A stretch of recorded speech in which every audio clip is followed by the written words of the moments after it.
Full Moon sale ಬೆಳಗ್ಗೆ 9 ಗಂಟೆಯಿಂದ ರಾತ್ರಿ 12 ಗಂಟೆವರೆಗೂ ಜುಲೈ 29 ಒಂದು ದಿನ ಮಾತ್ರ.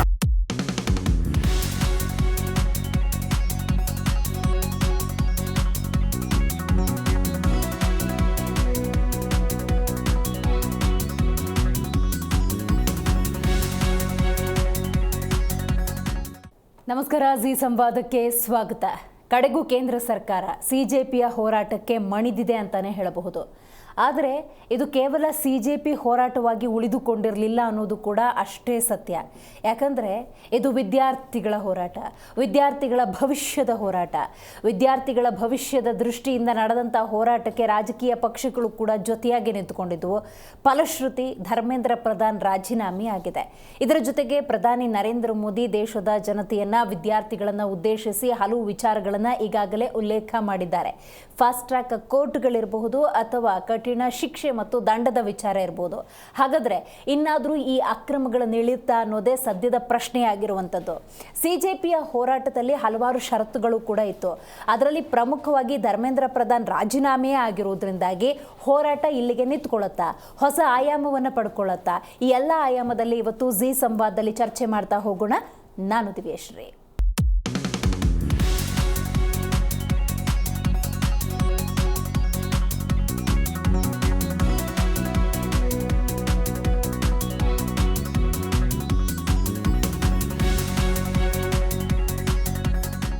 ನಿರಂತರವಾಗಿ ವಿದ್ಯಾರ್ಥಿಗಳ ಭವಿಷ್ಯದ ದೃಷ್ಟಿಯಿಂದ ನಡೆದಂತಹ ಹೋರಾಟ ಇದು. ಯಾಕಂತ ಹೇಳಿದ್ರೆ ಪರೀಕ್ಷಾ ಅಕ್ರಮಗಳು ವಿದ್ಯಾರ್ಥಿಗಳ ಭವಿಷ್ಯವನ್ನು ನಾಶ ಮಾಡಿಬಿಡತ್ತೆ.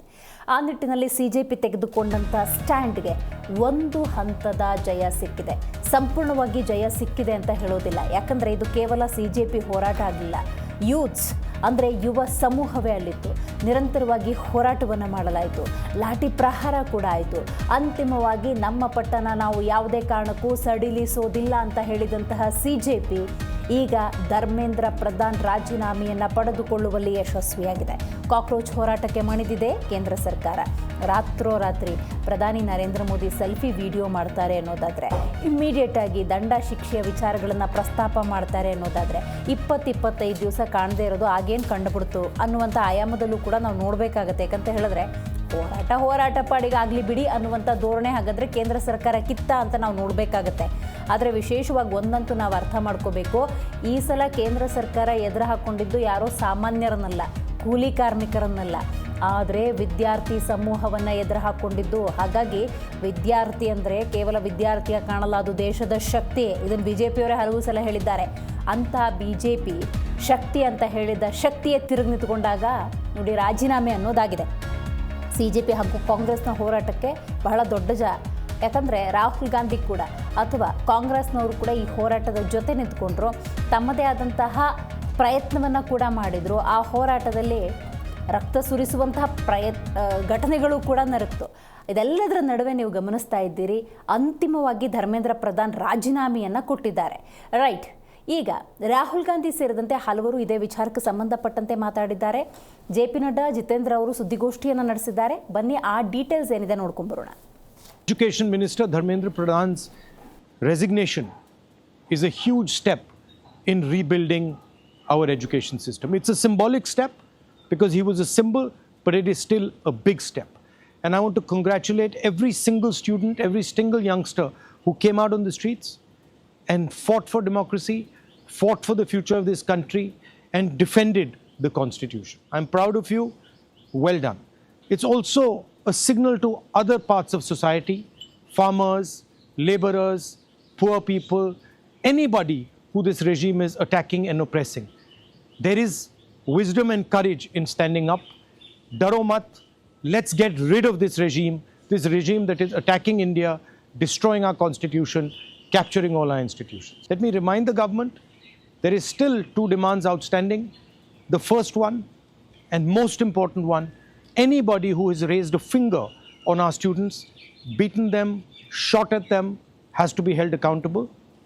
People who've organized it, people who've implemented it, all have to be punished. And the final demand, that the Prime Minister of India, out of respect for the students of India, out of respect for the future of India, has to apologize to the students who were brutalized and attacked. Thank you.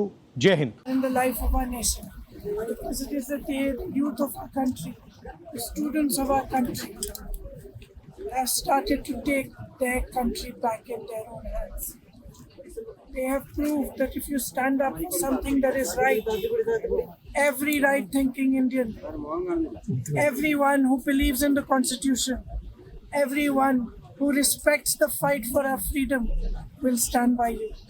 They have proved that if you stand against all odds in the way that Mahatma Gandhi stood, non-violently, truthfully, with courage in your hearts, you will win no matter who you are standing against. Force was applied against them. Pellet guns were fired at them. Water cannons were fired at them. Tear gas was fired at them. Hello everyone, आप सबको बहुत बहुत बहुत बधाई। हमारे देश के युवाओं को, जेनजी को बहुत बधाई। बहुत खुशी की बात है, आप लोगों का संघर्ष रंग लाया। धर्मेंद्र प्रधान को अल्टीमेटली इस्तीफा देना पड़ा। ये पूरी डेमोक्रेसी की बहुत बड़ी जीत है। हमारे देश में लोगों का जनतंत्र से भरोसा ही उठ गया था। लोगों को लगने लगा था कि सरकारें सुनती ही नहीं है। जनता सरकारों के सामने चिल्लाती रहती थी, गिड़गिड़ाती रहती थी। हर चीज के लिए हम सरकार को हाथ जोड़ते रहते थे, पैर पकड़। सरकारें कभी सुनती नहीं थी। इतना बड़ा संघर्ष हुआ और अल्टीमेटली सरकार के अहंकार को झुकना पड़ा, जनता के सामने झुकना पड़ा। ये बहुत बड़ी जीत है, पूरे जनतंत्र की जीत है, डेमोक्रेसी की जीत है। और सरकार को भी अब समझ लेना चाहिए कि आपको जनता की सुननी पड़ेगी। ये डेमोक्रेसी है। Democracy is by the people, of the people, for the people. मैं उम्मीद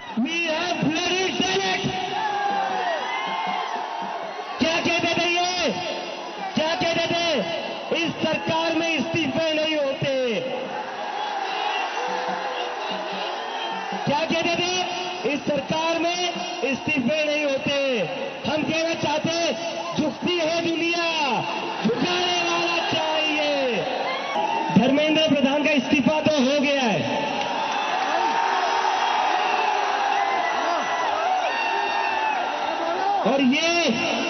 और ये इस्तीफा गवाह इस बात का, अगर आप लोग डरेंगे नहीं, अगर आप लोग इस सरकार के सामने झुकेंगे नहीं, तो अच्छे के इस्तीफे ले सकते हैं हम। For the constitution of India, it's a victory for the people of India and it's a defeat for the dictator. I salute you all. और मैं अब एक बहुत इंपॉर्टेंट चीज कहना चाहता हूं।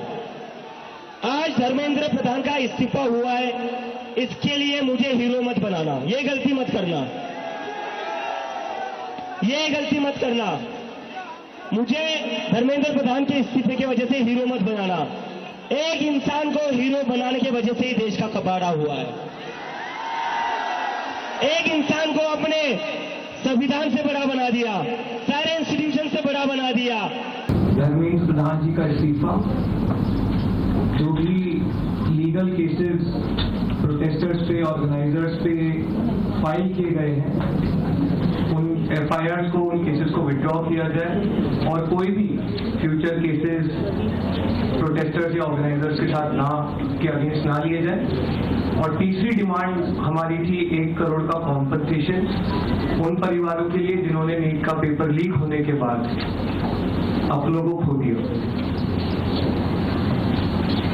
आज अभी कुछ देर पहले धर्मेंद्र प्रधान जी ने इस्तीफा दे दिया है।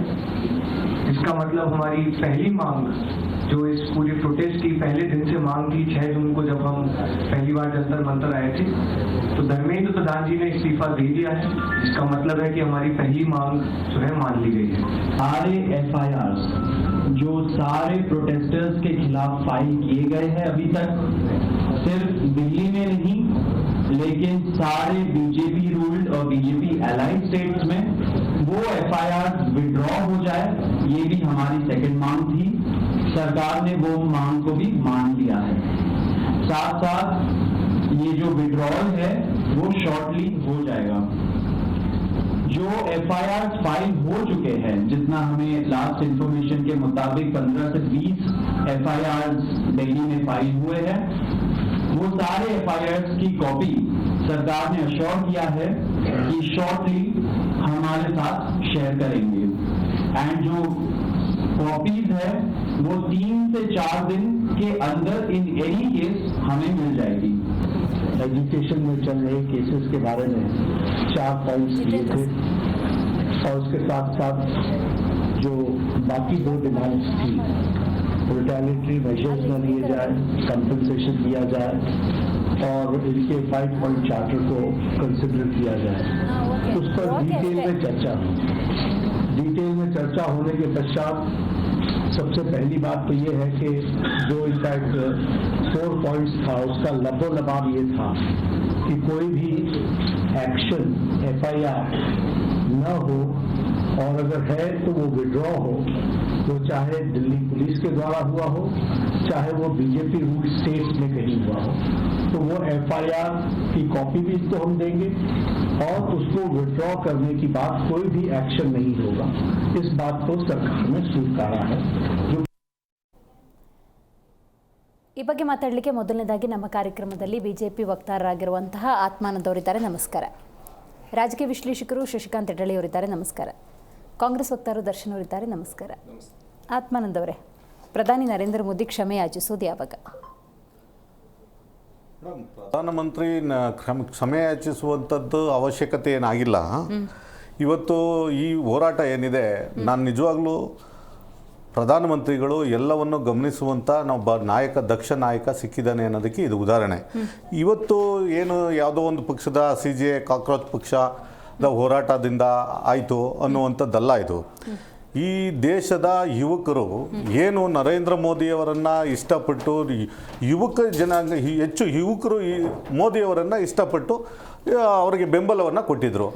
ಅದೇ ಪ್ಯಾರಲ್ಲಾಗಿ ಒಬ್ಬ ಯುವಕ ವಿರೋಧ ಪಕ್ಷದ ನಾಯಕನಾಗಿದ್ದರು ರಾಹುಲ್ ಗಾಂಧಿ ಅಂತ ಆ ಒಂದು ವಯಸ್ಸಿನಲ್ಲೂ ಕೂಡ ಅವರನ್ನು ತಿರಸ್ಕರಿಸಿದ್ರು ಕೂಡ ಒಬ್ಬ ಪ್ರಧಾನಮಂತ್ರಿಯನ್ನು ಯಾಕೆ ಇಷ್ಟಪಟ್ಟಿದ್ರು ಅಂದರೆ ಅವರ ನಿಲುವುಗಳು, ಅವರ ಆಡಳಿತ ದಕ್ಷತೆ ಮತ್ತು ದೇಶದ ಭದ್ರತೆ, ಇವೆಲ್ಲ ದೃಷ್ಟಿಯಿಂದ ಏನು ಮೋದಿಯವರಾದ ಆಡಳಿತಕ್ಕೆ ಮೆಚ್ಚುಗೆಯನ್ನು ಯುವಕರೇ ಹೆಚ್ಚು ಪಾಲು ಈ ದೇಶದಲ್ಲಿ ಕೊಟ್ಟಿದ್ದು.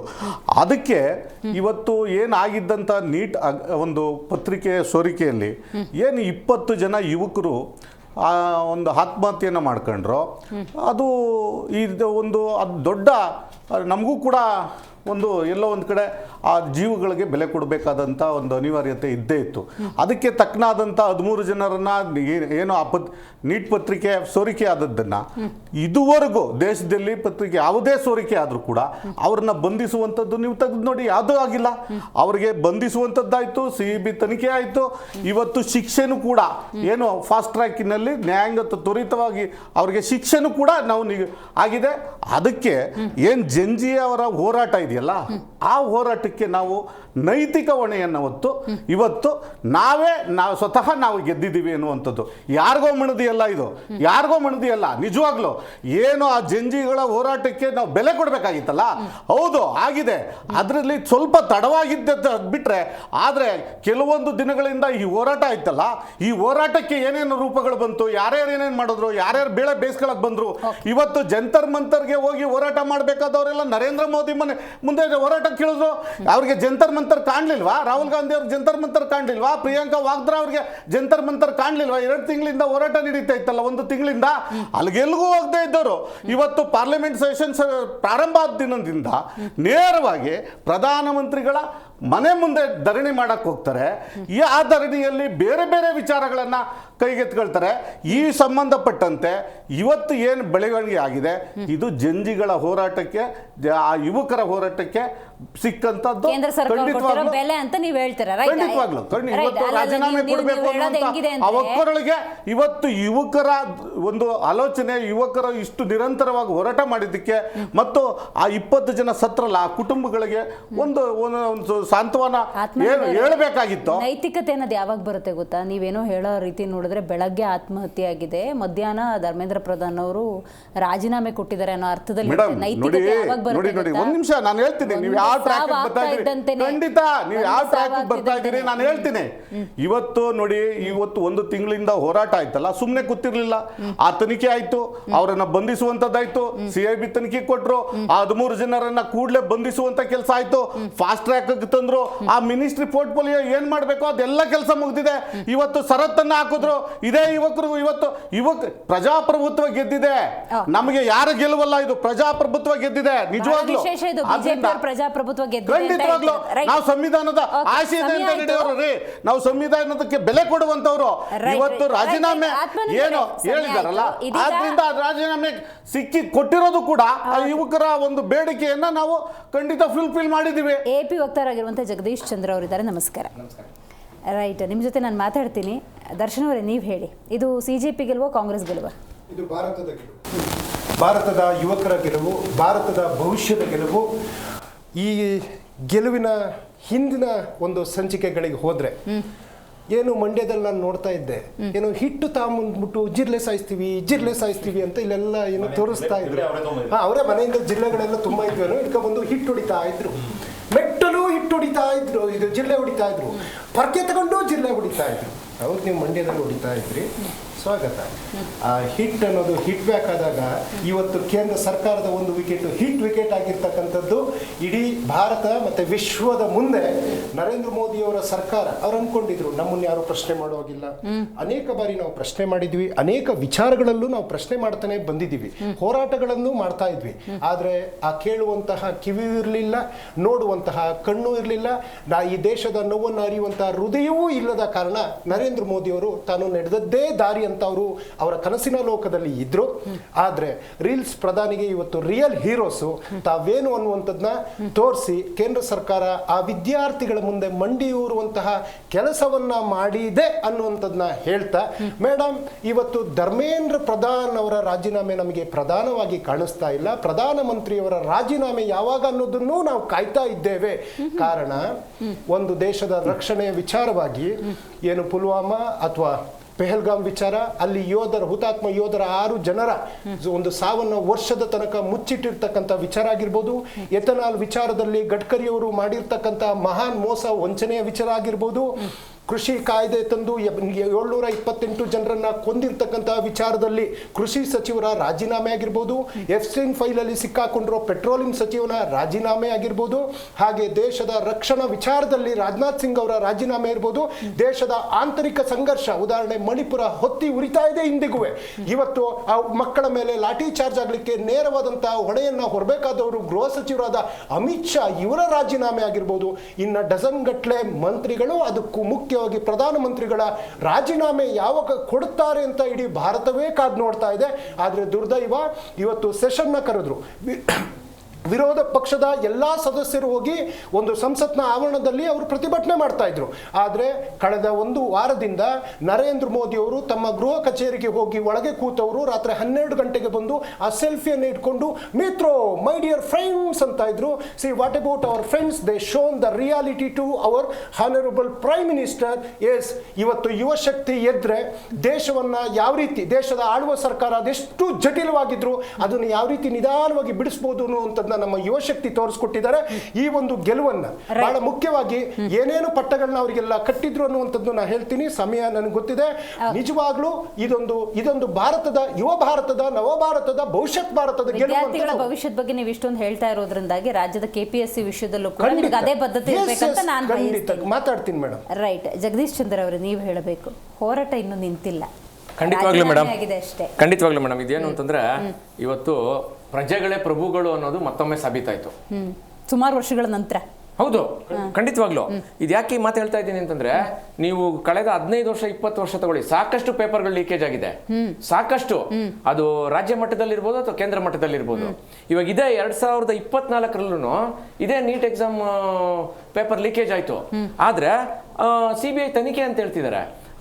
ಇದು ಏನು ಆ ಪೇಪರ್ ಲೀಕೇಜ್ ರೂವಾರಿ ಯಾವುದು ಎವಿಡೆನ್ಸ್ ಸಿಕ್ಕಿಲ್ಲ ಅಂತ ಹೇಳ್ಬಿಟ್ಟು ಖುಲಾಸೆ ಮಾಡ್ತಿದ್ದಾರೆ. ಸಂಜೀವ್, ಅದೇ ಇದರ ಅರ್ಥ ಏನು ಅಂತಂದ್ರೆ ವಿದ್ಯಾರ್ಥಿಗಳ ಭವಿಷ್ಯ ಯಾರಿಗೂ ಬೇಕಾಗಿಲ್ಲ. ಮೇಡಮ್ ಇವತ್ತು 21 ಜನ ವಿದ್ಯಾರ್ಥಿಗಳು ಸತ್ರು, ಅವ್ರಿಗೆ ನಾವು ಪರಿಹಾರ ಕೊಡ್ತಿದೀವಿ, ಇದೆಲ್ಲ ಮಾತಾಡ್ತಿದ್ದೀರಲ್ಲ, ತುಂಬಲಾರದ ನಷ್ಟ ಅನ್ನೋ ಪದನು ತುಂಬಾ ಕಮ್ಮಿ. ಹೌದೌದು, ಯಾಕೆ ಅಂತಂದ್ರೆ ಮಕ್ಕಳು ಕಳ್ಕೊಂಡಿರೋ ನೋವು ಅವ್ರ ತಂದೆ ತಾಯಿಗೆ ಮಾತ್ರ ಗೊತ್ತಿರ್ತದೆ. ನಿಜ. ಹಾಗಾಗಿ ಇದೇನ್ ಗೊತ್ತಾ, ಇದು ಝೀರೋ ಇರ್ಬೇಕಿದು. ಏನ್ ಹೇಳಿ, ಪೇಪರ್ ಲೀಕೇಜ್ ಅನ್ನೋ ಝೀರೋ ಇರ್ಬೇಕು. ಇದು ಒಂದು. ಆಮೇಲೆ ಮುಖ್ಯವಾಗಿ ನಾನು ಹೇಳ್ತಾ ಇದ್ದೀನಿ, ಈ ಒಂದು ಏನ್ ಅವಘಡ ಆಗಿದೆಯಲ್ಲ, ಇದನ್ನ ಖಂಡಿತವಾಗ್ಲೂ ತಪ್ಪಿಸ್ಬೋದಾಗಿತ್ತು, ತಪ್ಪಿಸ್ಲೇಬೇಕಾಗಿತ್ತು. ಇವತ್ತೇನಾಗ್ತಾ ಇದೆ, ವಿದ್ಯಾರ್ಥಿಗಳೆಲ್ಲ ನಕಲಿ ವಿದ್ಯಾರ್ಥಿ ಬಂದ್ರು, ನಕಲಿ ಪೊಲೀಸ್ ಬಂದ್ರು, ಇದಕ್ಕೆಲ್ಲ ಅವಕಾಶ ಮಾಡಿಕೊಟ್ಟವ್ರು ಯಾರು? ಯಾಕೆ ಮಾಡ್ಬೇಕಾಗಿತ್ತಿದು? ಹಾಗಾಗಿ ನಾನು ಹೇಳ್ತಾ ಇದ್ದೀನಿ, ಇದನ್ನು ಮತ್ತೊಮ್ಮೆ ಆಗ್ಲೇಬಾರ್ದು ಅಂತ ಏನ್ ಗೊತ್ತಾ, ಅವ್ರಿಗೆ ಆಜೀವ ಪರ್ಯಂತ ಶಿಕ್ಷೆ ಕೊಡ್ಬೇಕು. ಪೇಪರ್ ಲೀಕೇಜ್ ಇರ್ಬೋದು ಅಥವಾ ಮತ್ತೊಂದಿರ್ಬೋದು, ಇದಕ್ಕೆ ಆಜೀವ ಪರ್ಯಂತ ಶಿಕ್ಷೆ ಕೊಡ್ಬೇಕು ಒಂದು. ಆಮೇಲೆ ಎರಡನೇದು ಏನ್ ಗೊತ್ತಾ ಮೇಡಮ್, KPSC, ಎಲೆಕ್ಷನ್ ಕಮಿಷನ್, ಇವೆಲ್ಲ ಏನ್ ಗೊತ್ತಾ, ಇಂಡಿಜಿನಸ್ ಬಾಡೀಸ್, ಸ್ವಾಯತ್ತೆ ಇರುವಂತ ಸಂಸ್ಥೆಗಳು. ಇವತ್ತು ಎಲ್ಲಿದೆ ಸ್ವಾಯತ್ತತೆ ಇದ್ದಿದ್ರೆ KPSC ನಲ್ಲಿ 1998ರಿಂದಾನು ಕರ್ಮಕಾಂಡನೆ. 1998 ನಾನು ಅದಕ್ಕೆ ವಿಕ್ಟಿಮ್, ನಾನು ಬರ್ತಿದ್ದಿದ್ದ ಎಕ್ಸಾಮು. ಇಲ್ಲ 2011 ಕರ್ಮಕಾಂಡ. ಈಗ ವಿಧಾನಸಭೆನಲ್ಲಿ ಸರ್ವ ಪಕ್ಷಗಳ ಸಭೆಯಲ್ಲಿ KPSC ಅನ್ನೋದು ಮುಚ್ಚಬೇಕು ಅಂತ ಮಾತಾಡ್ತಾರೆ. ಎಲ್ಲಿದೆ ಅಂದ್ರೆ ಇದರ ಅರ್ಥ ಏನ್ ಗೊತ್ತಾ, ಬದ್ಧತೆ ಅನ್ನೋದಿಲ್ಲ, ಯಾರಿಗೂ ಇಲ್ಲ. ಆಮೇಲೆ ಮೇಡಮ್, ಕಣ್ಣಿಗೆ ಎಣ್ಣೆ ಹಾಕೊಂಡು 2 ವರ್ಷ 3 ವರ್ಷ ಎಲ್ಲ ಓದಿರ್ತಾರಲ್ಲ ಮೇಡಮ್, ಈ ವಿದ್ಯಾರ್ಥಿಗಳ ಪಾಡಿಯನ್ ಹೇಳಿ ನೀವು. ನಾವು ಮತ್ತೊಮ್ಮೆ ರೀ ಎಕ್ಸಾಮ್ ಮಾಡ್ಬಿಟ್ಟಿದೀವಿ, ಫುಲ್ ಪ್ರೂಫ್ ಮಾಡ್ಬಿಟ್ಟಿದೀವಿ ಮೇಡಮ್. 5 ನಿಮಿಷ ಅಲ್ಲ 2 ನಿಮಿಷ ಲೇಟ್ ಆಗಿ ಬಂದ್ರೆ ಎಕ್ಸಾಮಿನೇಷನ್ ಹಾಲ್ ಸೆಂಟರ್ ಸೇರಿಸ್ತಾ ಇಲ್ಲ. ನೀವು ಅಷ್ಟು ಕಟ್ಟುನಿಟ್ಟಾಗಿ ಮಾಡ್ತಿದ್ದೀರಲ್ಲ. ರಾಜಕಾರಣಿಗಳಿಗಾಗಿರ್ಬೋದು, ಅಧಿಕಾರಿಗಳಿಗಾಗಿರೋ ಬದ್ಧತೆಯಲ್ಲಿದೆ ಮೇಡಮ್. ಇವತ್ತು ನೀವು ಯಾವ್ದೇ ಆಫೀಸ್ಗಳಿಗೆ ಹೋಗಿ 11 ಗಂಟೆ 12 ಗಂಟೆ ಆದ್ರೂ ಬಂದಿರಲ್ಲ ಆಫೀಸರ್ಸು, ಸ್ಟಾಫ್ ಬಿಟ್ಬಿಡಿ. ಎಲ್ಲಿದೆ? ಹಂಗಾರೆ ವಿದ್ಯಾರ್ಥಿಗಳಿಗೆ ಮಾತ್ರ ಇವೆಲ್ಲ ಅನ್ವಯಿಸೋದು? ವಿದ್ಯಾರ್ಥಿಗಳು ಮಾತ್ರ ನಿಮ್ ಕಣ್ಣು ಕಾಣ್ತಿದ್ಯಾ? ಪ್ರಧಾನಿ ನರೇಂದ್ರ ಮೋದಿ ಅವರು 2 ವಿಚಾರಗಳನ್ನ ಪ್ರಸ್ತಾಪ ಮಾಡಿದ್ದಾರೆ. ಒಂದು ಫಾಸ್ಟ್ ಟ್ರ್ಯಾಕ್ ಕೋರ್ಟು, ಎರಡನೇದಾಗಿ ದಂಡ ಮತ್ತು ಶಿಕ್ಷೆಯ ಬಗ್ಗೆ. ಆ ವಿಚಾರಗಳಿಂದ ಈ ಪ್ರಶ್ನೆ ಪತ್ರಿಕೆ ಸೋರಿಕೆ ತಪ್ಪು ಹೋಗುತ್ತಾ ಮೇಡಮ್? ಖಂಡಿತವಾಗ್ಲೂ ಇದಾಗೋದಿಲ್ಲ. ನಾನು ಹೇಳ್ತಾ ಇದ್ದೀನಿ ಕೇಳಿ, ರಾಜಕಾರಣಿಗಳ ಹಸ್ತಕ್ಷೇಪ ಅನ್ನೋದು ಇರಬಾರ್ದು. ರಾಜಕಾರಣಿಗಳನ್ನ ಹಸ್ತಕ್ಷೇಪ ಅನ್ನೋದು ಇರಬಾರ್ದು. ಜೊತೆಗೆ ನಾವು ನಿಮ್ಮಲ್ಲಿ ಕೇಳ್ಕೊಂತ ಇರೋದು, ಮಾಧ್ಯಮಗಳು pen is mightier than sword ಅಂತ ನಾವೆಲ್ಲ ಮಾತಾಡ್ತೀವಿ, ಆದ್ರೆ ವಾಸ್ತವ ಮಾತಾಡ್ತೀನಿ ಮೇಡಮ್. ನೀವು ದಯವಿಟ್ಟು ಬೇಜಾರು ಮಾಡ್ಕೊಂಬಿಡಿ. ಎಲ್ಲೋ ಒಂದ್ ಕಡೆ ಈ ಪೆನ್ ಇದೆಯಲ್ಲ ಮೊಂಚ್ ಕಳ್ಕೊಂಡ್ಬಿಟ್ಟಿದೆ. ಏನಾಗ್ತಾ ಇದೆ ಅಂತಂದ್ರೆ, ವಾಸ್ತವನ ಎಲ್ಲೂ ಕೆಲವು ಕಡೆ ಎಲ್ಲೋ ಆಗ್ತಿದೆ, ಇಲ್ಲ ಅಂತಲ್ಲ, ಆದ್ರೆ ಹೆಚ್ಚಿನ ಮಾಧ್ಯಮಗಳಲ್ಲಿ ವಾಸ್ತವ ಬರ್ತಿಲ್ಲ, ಪ್ರಕಟಣೆ ಅನ್ನೋದು ಆಗ್ತಿಲ್ಲ ಮೇಡಮ್. ನಾನು ಹೇಳ್ತಾ ಇದ್ದೀನಲ್ಲ, ಇವಾಗ KPSC ಎಕ್ಸಾಂಪಲ್ ನೀವು ಹೇಳ್ತಿದ್ದೀರಿ ಆಗಿದೆ ಅಂತ. ಯಾಕೆ ಇದನ್ನ ಮಾಧ್ಯಮಗಳಲ್ಲಿ ಸತ್ಯವನ್ನ ಯಾಕೆ ನಾವು ಇದು ಪ್ರಕಟಣೆ ಮಾಡಬಾರ್ದು? ಆಮೇಲೆ ಯಾರಿದಾರ ಅವ್ರಿಗೆ ಶಿಕ್ಷೆ ಅಂದ್ರೆ ಹೆಂಗ್ ಹೇಳಿ, ಆಜೀವ ಪರ್ಯಂತ ಶಿಕ್ಷೆ ಆಗ್ಬೇಕು. ನೋಡೋಣ ಅವ್ರಿಗೆ ಫಾಸ್ಟ್ ಟ್ರ್ಯಾಕ್, ಟ್ರಯಲ್. ಆಮೇಲೆ ಇದೇನು ಅಂತಂದ್ರೆ, ಇವಾಗ ಇದು ಯಾರೋ ಇವರಿಂದ ನಮ್ಮ ಪ್ರೆಸಿಡೆಂಟ್ ಇಂದ ಇದಕ್ಕೆ ನೀವು ಅಪ್ರೂವಲ್ ತಗೋಬೇಕು. KPSC ಚೇರ್ಮನ್ ನಾವು ಮೇಡಮ್ ರೂಲ್ಸ್ ಎಲ್ಲ ಮಾಡೋದು ಯಾರು? ನಾವೇ. ಆ ರೂಲ್ಸ್ ನ ಯಾಕೆ ಬದಲಾವಣೆ ಮಾಡಬಾರ್ದು? ದಯವಿಟ್ಟು ಬದಲಾವಣೆ ಮಾಡಿ. ವಿದ್ಯಾರ್ಥಿಗಳಿಗೆ ಯಾವುದೇ ರೀತಿ ತೊಂದರೆ ಆಗದಂಗೆ ನೋಡ್ಕೊಳ್ಳೋ ನಿಬದ್ಧತೆ. Right, very nice. Shashikanth Reddy ನೀವು ಹೇಳಬೇಕು, ಧರ್ಮೇಂದ್ರ ಪ್ರಧಾನ್ ಅವರು ರಾಜೀನಾಮೆ ಕೊಟ್ಟಿರುವುದನ್ನು ಸ್ವಾಗತಿಸೋಣ, ಸಂಭ್ರಮಿಸೋಣ. ಆದರೆ ನಾನು ಇನ್ನೊಂದು ಆಯಾಮದಲ್ಲಿ ಉತ್ತರ ತಗೊಳ್ಳೋ ಪ್ರಯತ್ನ ಮಾಡ್ತಾ ಇದ್ದೀನಿ. CJP ಇರ್ಬೋದು, ವಿದ್ಯಾರ್ಥಿಗಳಿರ್ಬೋದು, ಈ ರಾಜೀನಾಮೆ ತಗೊಂಡು ಏನು ಸಾಧನೆ ಮಾಡಿದ್ರು? ರಾಜೀನಾಮೆ ಅನ್ನೋದು ಬರೀ ಸಾಂಕೇತಿಕವಾಗಿ ಮಾತ್ರ ಇದು. ಅಂದರೆ ಇಡೀ ವ್ಯವಸ್ಥೆಯನ್ನು ಜಾಗೃತಗೊಳಿಸ್ತಕ್ಕಂಥ ಕೆಲಸ ಮಾಡಬೇಕಾಗಿದೆ. ಇವಾಗ ಮುಂದೆ ಯಾರಾದರೂ ಈ ರೀತಿಯ ಮಾಡಿದರೆ, ಅನ್ಯಾಯ ಆದರೆ ಅವ್ರಿಗೂ ಸಹಿತ ಇದೇ ಗತಿ ಕಾಯ್ದಿದೆ. ನೀವು ಅನ್ಕೊಂಡಂಗೆ ದುರಹಂಕಾರದಿಂದ, ಸರ್ವಾಧಿಕಾರದಿಂದ ನಮ್ಮ ದೇಶವನ್ನು ನಡೆಸಕ್ಕೆ ಸಾಧ್ಯ ಇಲ್ಲ. ಇಲ್ಲಿ ಎಚ್ಚೆತ್ತ ಯುವಕರಿದ್ದಾರೆ, ಎಚ್ಚೆತ್ತ ವಿದ್ಯಾರ್ಥಿಗಳಿದ್ದಾರೆ. ಅವರು ತಿರುಗಿ ಬಿದ್ದರೆ ನಿಮ್ಮ ಪರಿಸ್ಥಿತಿ ಇದೇ ರೀತಿ ಆಗುತ್ತೆ ಅನ್ನೋದಷ್ಟೇ. ಈಗ ಅಲ್ಲಿ ಒಬ್ಬ ಮಂತ್ರಿಯ ರಾಜೀನಾಮೆ ಮುಖ್ಯ ಆಗೋದಿಲ್ಲ, ಅದು ಸಾಂಕೇತಿಕ ಪ್ರತಿಭಟನೆ ಅಷ್ಟೇ ಹೊರತು ಆ ನಂತರವೂ ಸಹಿತ ಒಂದು ಸರ್ಕಾರಕ್ಕೆ ಎಚ್ಚರಿಕೆ ಕೊಟ್ಟಿದೆ. ಈ ಸರ್ಕಾರ ಬಂದು 12 ವರ್ಷದಲ್ಲಿ ಮೊಟ್ಟ ಮೊದಲನೇ ಸಾರ್ತಿ ಒಬ್ಬನನ್ನ ಈ ರೀತಿಯಾಗಿ ಯುವಕರು ತೆಗೆದಾಕಿದ್ದು ಮೊದಲನೇ ಸಾರ್ತಿ ಇದು. ಯುವಕರು ತೆಗೆದಾಕಿರೋದು ಮೊಟ್ಟ ಮೊದಲನೇ ಸಾರ್ತಿ ಇದು. ಸೊ ಆದ್ದರಿಂದ ಏನ್ ಇವಾಗ ಇಲ್ಲಿ ನಿನ್ನೆ ಮೊನ್ನೆವರೆಗೂ ಧರ್ಮೇಂದ್ರ ಪ್ರಧಾನ್ ಹೇಳ್ತಾ ಇದ್ರು, ನಾನ್ಯಾಕ್ರಿ ರಾಜೀನಾಮೆ ಕೊಡ್ಲಿ, ಅಯ್ಯೋ ಜನ ಆರ್ಸ್ ಕಳ್ಸವ್ರೆ ನನಗೆ ಅಂತ ಹೇಳ್ತಾ ಇದ್ರು. ಇಲ್ಲಿರ್ತಕ್ಕ ಪ್ರಹ್ಲಾದ್ ಜೋಶಿ ಹೇಳ್ತಾ ಇದ್ರು, ಕಾಂಗ್ರೆಸ್ನವ್ರು ಕೊಟ್ರ, ಅವ್ರು ಕೊಟ್ರ, ಇವ್ರು ಯಾಕೆ ಕೊಡ್ಬೇಕು? ಇವರು ಜೋಶಿ ಹೇಳ್ತಾ ಇದ್ರು. ಧರ್ಮೇಂದ್ರ ಏನು ಇದೇ ಪೇಪರ್ ಲೀಕ್ ಅಲ್ಲಿ ಒರಿಸ್ಸಾದಲ್ಲಿ ಜಯಂತಿ ಪಟ್ನಾಯಕ್ ಸರ್ಕಾರ ವಿರುದ್ಧ ಹೋರಾಟ ಮಾಡಿದ್ದಾರೆ. ಮಾಡ್ಲಿ, ನಿಮ್ಮ ಮಾಹಿತಿಗೆ ಈಗ ನಾನು ಹೇಳ್ತಾ ಇರೋದು ಸರ್, ನಾನು ಮುಗಿಸ್ಬಿಡ್ತೀನಿ. ನಾನು ಹೇಳೋದು ಈ ರೀತಿಯಾಗಿ ನೀವು ಪ್ರಧಾನ ಎಲ್ಲರೂ ಸಹಿತ ಅವರೇ ರಾಜೀನಾಮೆ ಕೊಡಬೇಕು, ಇವರೇ ಕೊಡೋದಿಲ್ಲ ಅಂತ ಹೇಳ್ತಾ ಇದ್ರಲ್ಲ. ಯುವಕರು ಸಿಡಿದ್ರೆ ನೀವು ಕೊಡಬೇಕು, ನಿಮ್ಮ ತಾತಂದಿರು ಕೊಡಬೇಕು, ನಿಮ್ಮ ಪೋಷಕರು ಕೊಡಬೇಕಾಗತ್ತೆ. ಯಾಕೆಂತಂದ್ರೆ ಇವತ್ತವರೆಗೂ ಸಹಿತ ಬಾಂಗ್ಲಾ ಉದಾಹರಣೆ ಇದೆ, ನೇಪಾಳ ಉದಾಹರಣೆ ಇದೆ, ಶ್ರೀಲಂಕಾ ಉದಾಹರಣೆ ಇದೆ. ಅಲ್ಲಿರ್ತಕ್ಕಂಥ ಜಂಜಿ ಎದ್ದು ನಿಂತ್ಕೊಂಡು ಬಿಟ್ರೆ ಸಂಸತ್ತಿನ ಬುಡಾನೆ ಅಲ್ಲಾಡಿದೆ, ಸರ್ಕಾರಗಳು ಕಿತ್ತೋಗಿದಾವೆ. ಇವಾಗೂ ಸಹಿತ ನಾನು ಹೇಳ್ತಾ ಇರೋದು, ಇನ್ನೊಂದು ಚೂರು ಏನಾದರೂ ಎಳೆದಿದ್ರೆ ಇಲ್ಲೂ ಸಹಿತ ಅದೇ ಪರಿಸ್ಥಿತಿ ಬರ್ತಿತ್ತು. ವಿದ್ಯಾರ್ಥಿಗಳ ಹೋರಾಟಕ್ಕೆ ಹಾಗಾದ್ರೆ ಕೇಂದ್ರ ಸರ್ಕಾರ ವಿಚಲಿತ ಆಗಿದೆಯಾ? ವಿಚಲಿತ ಅಲ್ಲ, ಬುಡಾನೆ ಅಲ್ಲಾಡಿ ಹೋಗ್ಬಿಟ್ಟಿದೆ. ಅಕಸ್ಮಾತ್ ಹೇಳಿದಾಗ ಇವರು ಆಯ್ತು ಇಷ್ಟು ದಿವಸ ಬೇಕಾಗಿತ್ತ, ಒಂದು ತಿಂಗಳು ಬೇಕಾಗಿತ್ತ, ಬೇಕಿರ್ಲಿಲ್ವಲ್ಲ, ಯಾಕೆ ಮೊದಲೇನೆ ಮಾಡಬಹುದಾಗಿತ್ತಲ್ವಾ? ಅವ್ರು ರಾಜೀನಾಮೆ ಕೊಡಬಹುದಾಗಿತ್ತು, ವಿದ್ಯಾರ್ಥಿಗಳ ಸಮಾಧಾನ ಮಾಡಬೇಕಾಗಿತ್ತು, ಸಂತ್ರಸ್ತರ ಮನೆಗೆ ಹೋಗಬಹುದಾಗಿತ್ತು, ಪರಿಹಾರ ಕೊಡಬೇಕಾಗಿತ್ತು. ಯಾಕೆ ಏನನ್ನೂ ಮಾಡ್ದೇನೆ ಇವರು ಏನು ನಿರ್ಲಕ್ಷ್ಯ ಮಾಡಿದ್ದು. ಇವ್ರು ಯಾರೋ ಜಿರ್ಲೆಗಳು ಬಿಡ್ರಿ, ಅವ್ರು ಏನ್ ಮಾಡ್ತಾರೆ ಬಿಡ್ರಿ ಅಂತಂದ್ರು. ಕೊನೆಗೂ ಮಾಡಿದ್ದೇನ್ರಿ, ಇವರು ಒಂದರ ರಾಜೀನಾಮೆಗೋಸ್ಕರ ಎಷ್ಟು ಜನರ ತಲೆ ಹೊಡಿಬೇಕಾಯ್ತು. ಧರ್ಮೇಂದ್ರ ಪ್ರಧಾನ್ ರಾಜೀನಾಮೆ ತಗೊಳಕ್ ಏನ್ ಸಮಸ್ಯೆ ಇತ್ತು ಆರಂಭದಿಂದ? ಯಾವ ಅದಕ್ಕೆ ಬೇರೆ ಇದೆ. ಧರ್ಮೇಂದ್ರ ಪ್ರಧಾನ್ ಇದಾರಲ್ಲ, ಅವರು RSS ಕಟ್ಟಾಳು. RSS ಹೇಳಿದಾಗನೇ ನಮ್ಮ ಬಿಜೆಪಿ ಮತ್ತು ಮೋದಿ ಅವರು ಕೇಳಬೇಕಾಗುತ್ತೆ. ಲಾಸ್ಟ್ ಟೈಮ್ ಕೇಳಿದ್ರೆ ಒಂದು ಚೂರು ಆ ಕಡೆ ಟರ್ನ್ ಆಗಿದ್ದಕ್ಕೆ 240ಕ್ಕೆ ಬಂದು ನಿಂತ್ಕೊಳ್ತು ಸೀಟು. ಆಯ್ತು, ಅವ್ರಿಗೆ ಗೊತ್ತಿದೆ ಆಕಸ್ಮಿಕವಾಗಿ ನಾವು RSS ವಿರೋಧ ಕಟ್ಕೊಂಡ್ರೆ ನಮ್ಮ ಪರಿಸ್ಥಿತಿ. ಯಾಕಂದ್ರೆ ಲಾಸ್ಟ್ ಟೈಮು ನಡ್ಡಾ ಅವರು ಹೇಳಿದ್ರು ಏನು, ಇನ್ನು ಮೇಲೆ ನಮಗೆ RSS ಅಗತ್ಯ ಇಲ್ಲ. ಆಮೇಲೆ RSS ದವ್ರು ಕೈ ಕೊಟ್ಟರು ನೋಡಿ, ಆವಾಗ ಗೊತ್ತಾಗ್ಬಿಡ್ತು ಇವರಿಗೆ ನಾವು ಬಹುಮತ ಇಲ್ಲದೇನೆ ಈಗ ಅತಂತ್ರ ಸ್ಥಿತಿಯಲ್ಲಿ ಇದೀವಿ ಅಂತ. RSS ನಿರ್ದೇಶನ ಕೊಟ್ಟಿದ್ಯಾ ಅಥವಾ RSS ಕನ್ವಿನ್ಸ್ ಮಾಡಿದೆ? RSS ನವ್ರು ಬಿಡಕ್ ಸಾಧ್ಯ ಇಲ್ಲ. ಆಮೇಲೆ ಇವಾಗ ಗೊತ್ತಾಯ್ತು RSS ನವ್ರಿಗೆ, ಇದು ಹೀಗೆ ಬಿಟ್ಬಿಟ್ರೆ ಬಿಜೆಪಿನೇ ಇರೋದಿಲ್ಲ, ಬಿಜೆಪಿನೇ ಇಲ್ಲ ಅಂತ ನಮ್ಮ ಬೇಳೆ ಬೇಯೋದಿಲ್ಲ. ಸೊ ಆದ್ದರಿಂದ ಯಾವುದೇ ಕಾರಣಕ್ಕೂ ಸಹಿತ ಸಾಂಕೇತಿಕವಾಗಿ ಈ ರೀತಿಯಾದ ರಾಜೀನಾಮೆ ನಾವು ತೆಗೆದುಕೊಳ್ಳಬೇಕು. ಈ ರಾಜೀನಾಮೆಗೋಸ್ಕರ ಅಲ್ಲಿರ್ತಕ್ಕಂಥ ಎಷ್ಟು ಮಹಿಳೆಯರು ಅವಮಾನ ಅನುಭವಿಸಿದ್ರು, ಎಷ್ಟು ಜನರು ತಲೆ ಹೊಡೆದ್ರು, ಇವರು ಪೊಲೀಸರನ್ನ ಬಿಟ್ಟು ದಮನ ಮಾಡಿದ್ರು. ಇದು ಒಬ್ಬ ವಿದ್ಯಾರ್ಥಿಗಳ ಮೇಲೆ, ಯುವಕರ ಮೇಲೆ ಮಾಡ್ತಕ್ಕಂಥ ದೌರ್ಜನ್ಯ ಅಲ್ವಾ? ಈ ದೌರ್ಜನ್ಯಕ್ಕೆ ಅವರು ಪ್ರತಿಫಲ ಕೊಡಲೇಬೇಕಾಗುತ್ತೆ, ತಲೆದಂಡ ಕೊಡಲೇಬೇಕಾಗುತ್ತೆ. ಇದು ಮೊದಲನೇ ತಲೆದಂಡ. ಇವರು ಹೇಳಿದಾಗ ಒಂದು ತಲೆದಂಡದಲ್ಲಿ ಒಂದು ದೊಡ್ಡ ಲಿಸ್ಟೇ ಇದೆ. ಆ ಲಿಸ್ಟ್ ಅಲ್ಲಿ ನಾನು ಇನ್ನೊಂದು ಸೇರಿಸ್ತಾ ಇದ್ದೀನಿ, ನಿರ್ಮಲಾ ಸೀತಾರಾಮನ್. ಅದನ್ನು ಬಿಟ್ಟಿದ್ದೀರಿ ನೀವು, ಅದನ್ನೊಂದು ಸೇರಿಸಬೇಕು ನೀವು. ಆ ಲಿಸ್ಟ್ ಅಲ್ಲಿ ಇದ್ದಾರೆ, ಒಬ್ಬರಾದ್ಮೇಲೆ ಒಬ್ರು ಬರ್ತಾರೆ, ಇವತ್ತಿಲ್ಲ ನಾಳೆಗೆ ಅವರು. ಸೊ ಈ ಹೋರಾಟ ಇನ್ನು ಬೇರೆ ಬೇರೆ ಆಯಾಮ ಪಡ್ಕೊಂಡು ಒಂದೊಂದೇ ರಾಜೀನಾಮೆ ತಗೊಳುತ್ತೆ ಅಂತ ಅಭಿಜಿತ್ ಹೇಳಿದ್ದಾರೆ. ಹೋರಾಟ ನಿಂತಿಲ್ಲ, ನಮ್ಮ ಬೇಡಿಕೆಗಳು ಸಂಪೂರ್ಣವಾಗಿ ಈಡೇರಿಲ್ಲ, ಇದನ್ನು ನಾವು ಮುಂದುವರಿಸ್ತೀವಿ. ಮುಖವಾಣಿ ನೀಟ್ ಅಷ್ಟೇ. ನೀಟ್ ಅನ್ನೋದು ನೋಡಿ ಮೇಡಮ್, ಹಾಲು ಕಾಯ್ಸಕ್ಕೆ ಇಡ್ತಿರಲ್ಲ ನೀವು, ಅದು ನೀವು ಕಾಯ್ತಾ ಇರುತ್ತೆ ಏನೂ ಆಗೋದಿಲ್ಲ. ಒಂದು ಹಂತಕ್ಕೆ ಅದು ಉಕ್ಕಿ ಬೀಳುತ್ತೆ, ಅದು ಗೊತ್ತೂ ಆಗಲ್ಲ ನಮಗೆ ಯಾವ ಉಕ್ತು ಅಂತ. ಅದೇ ರೀತಿಯಾಗಿ ಆಕ್ರೋಶ ಕಳೆದ 12 ವರ್ಷಗಳಿಂದ ಇದೆ. ಆದ್ದರಿಂದ ಕಳೆದ ಸರ್ತಿ 2024 ಮೇಯಲ್ಲಿ ಏನಾಯ್ತು, ಪೇಪರ್ ಲೀಕ್ ಆಯ್ತು.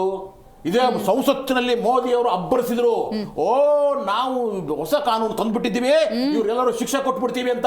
ಯಾರು ಹೇಳಿದ್ರು? ಅದ್ರ ಮೇನ್ ಇರ್ತಕ್ಕಂಥ ಕಲ್ರಿಪ್ಟ್ ಆಗಿರ್ತಕ್ಕಂಥವ್ರು, ಮುಖ್ಯವಾಗಿರ್ತಕ್ಕಂಥ ಯಾರು ಅಪರಾಧಿ ಸಂಜಯ್ ಅಂತ ಹೇಳ್ಬಿಟ್ಟು, ಸಂಜೀವ್ ಮುಖಿಯಾ ಅನ್ನೋನ್ನ ಕ್ಲೀನ್ ಚಿಟ್ ಕೊಡ್ತು ಇವ್ರದೇ CBI. ಆತ್ಮನದವ್ರೆ ನೀವು ಹೇಳಬೇಕು, ವಿದ್ಯಾರ್ಥಿಗಳೇ ಶಕ್ತಿ, ಯುವ ಸಮೂಹವೇ ಶಕ್ತಿ ಅಂತಿದ್ದಂಥ BJPಗೆ ಆ ಶಕ್ತಿಯೇ ಸರಿಯಾಗಿ ಪಾಠ ಕಲಿಸಿದೆ, ಬುಡಾನೇ ಅಲ್ಲಾಡಿಸಿದೆ ಅಂತ. ಇದಕ್ಕೊಂದು ಉತ್ತರ ಕೊಡಬೇಕು. ಇವತ್ತು ಬುಡನೇ ಅಳ್ಳಾಡಿಸಿದೆ ಅಂತ ಹೇಳ್ತಾ ಇದ್ದಾರಲ್ಲ ಮಿತ್ರರು, ಭಾಳ ಹೆಮ್ಮೆಯಿಂದ ಎಲ್ಲರಿಗೂ ಭಾಳ ಖುಷಿ ಇದೆ. ಯಾಕೆಂದ್ರೆ 14 ವರ್ಷಗಳಿಂದ ಈ ವಿರೋಧ ಪಕ್ಷನೇ ಇಲ್ಲದೆ ಇರುವಂತ ದೇಶ ನಡೆಸಿದೀವ್ರಿ ನಾವು. ನಮ್ಗೆ ಬೆಂಬಲ ಕೊಟ್ಟಿದ್ದು ಇವರಲ್ಲ, ಇದೇ ಯುವಕರು ಇವರನ್ನ ತಿರಸ್ಕಾರ ಮಾಡಿ ಹೊರಗಿಟ್ಟಿದ್ದು. ಏನಿಲ್ಲ, ಡೆಲ್ಲಿಯಲ್ಲಿ ಅವ್ರ ಮುಖ್ಯಮಂತ್ರಿ ಇದೇ ಹೋರಾಟದಿಂದ ಹಿನ್ನೆಲೆಯಿಂದ ನಾನು ನಿಮ್ಮೊಂದಿಗೆ ಇದ್ದೀನಿ ಅಂತ ಬಂದವರು ಗೆಲ್ಲಕ್ಕೆ ಆಗ್ಲಿಲ್ಲ 2 ಕ್ಷೇತ್ರದಲ್ಲೂ ಕೂಡ. ಇವ್ರದ್ದೇನು ದೊಡ್ಡದಲ್ಲ, ಇದೆ ಸರ್ಕಾರಗಳು ನಡೆಯುವಂತ ಸ್ಥಿತಿಯಲ್ಲಿ ಇದೆಲ್ಲ ಆಗೋದು ಸಹಜ. ಅಂತದಕ್ಕೆ ಇವತ್ತು ನಾವೇನು ಯುವಕರಿಗೆ ಬೆಲೆ ಕೊಟ್ಟು ಈ ರಾಜೀನಾಮೆಯನ್ನ ನೈತಿಕ ಹೊಣೆ ಹೊತ್ತು ನಾವು ಸರ್ ನಾನು ಹೇಳ್ತಾ ಇದ್ದೀನಲ್ಲ, ನಿಮಗೆ ನೋಡ್ರಿ, ನಿಮ್ಗೆ ಯಾಕೆ ಅಷ್ಟು ಅರ್ಜೆಂಟ್? ಇವ್ರಿಗೆ ಮಾಹಿತಿನೇ ಇಲ್ಲ ರೀ. ಇವ್ರು ಹೇಳ್ತಾರೆ ಯಾರು ಹೋಗಿಲ್ಲ ಅಂತ. ಅಲ್ಲಿ ನಡ್ಡಾ ಹೋಗಿದ್ದಾರೆ, ಪೊಲೀಸ್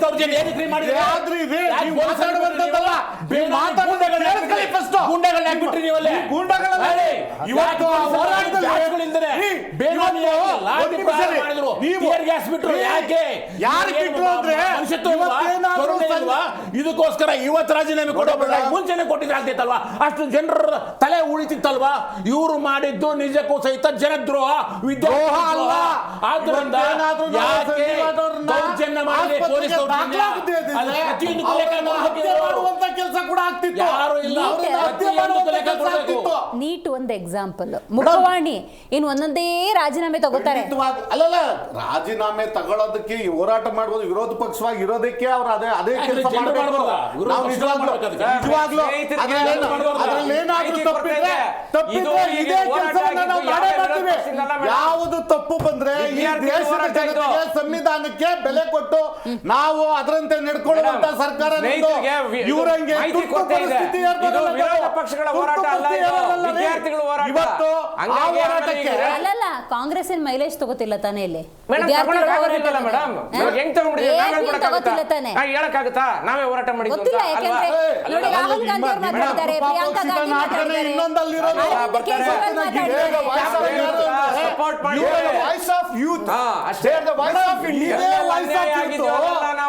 ಯಾವ ರಾಜ್ಯಕ್ಕೆ ಬಂದಿದ್ರು, ಯಾವ ರಾಜ್ಯದಲ್ಲಿ ಇವ್ರು ಬೆಂಬಲ ಕೊಟ್ಟಿದ್ದಾರೆ?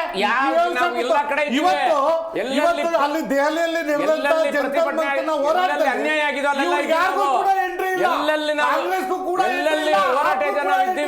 ಅದಕ್ಕೆ ಕೂಡ ಎಂಟ್ರಿ ಕೊಡದೆ ಯುವಕರು ಗೆದ್ದಿದ್ದಾರೆ. ಇವತ್ತು ನಾವೇನು ಹೇಳ್ಕೊಂಡಿಲ್ಲ, ಪರ ಅಂತಾರಲ್ಲ, ಏನು ಮೂವತ್ತಿನ ತಗೊಂಡ್ರು? ಮೇಡಮ್, ಯುವಕರ ಪರ ಅಂತಾರಲ್ಲ, ಮೂವತ್ತಿನ ಏನಕ್ಕೆ ತಗೊಂಡ್ರಂಗಾದ್ರೆ? ದೇಶದ ಪ್ರಜೆಯ ಪೊಲೀಸ್ ಇಲಾಖೆಯವರು, ರಕ್ಷಣಾ ಇಲಾಖೆಯವರು, ಈ ದೇಶದವ್ರೆ ಅವ್ರು ಕಲ್ಲೊಡಿತೀರಿ ಅಂತಂದ್ರೆ ಎಲ್ಲಿಂದ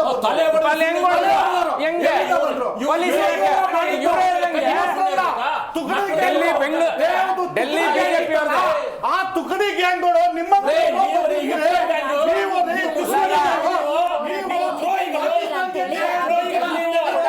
ಇವತ್ತು ಒಂದು ರಾಜೀನಾಮೆ, ಇನ್ನು ಸಾಲು ಸಾಲು ರಾಜೀನಾಮೆ ಅನ್ನುವಂಥ ವಿಶ್ವಾಸದಲ್ಲಿ CJP ಕೂಡ ಇದೆ, ಕಾಂಗ್ರೆಸ್ ಕೂಡ ಇದೆ. ದರ್ಶನ್ ಅವರೇ, ನೀವು ಹೇಳಬೇಕು, ಇವತ್ತು ನೀಟ್ ಪ್ರಶ್ನೆಪತ್ರಿಕೆ ಸೋರಿಕೆ ಮತ್ತು ಇತರ ಪ್ರಶ್ನೆಪತ್ರಿಕೆ ಸೋರಿಕೆಗೆ ಸಂಬಂಧಪಟ್ಟಂತೆ ವಿದ್ಯಾರ್ಥಿಗಳ ಹೋರಾಟಕ್ಕೆ ಜಯ ಸಿಕ್ಕಿದೆ.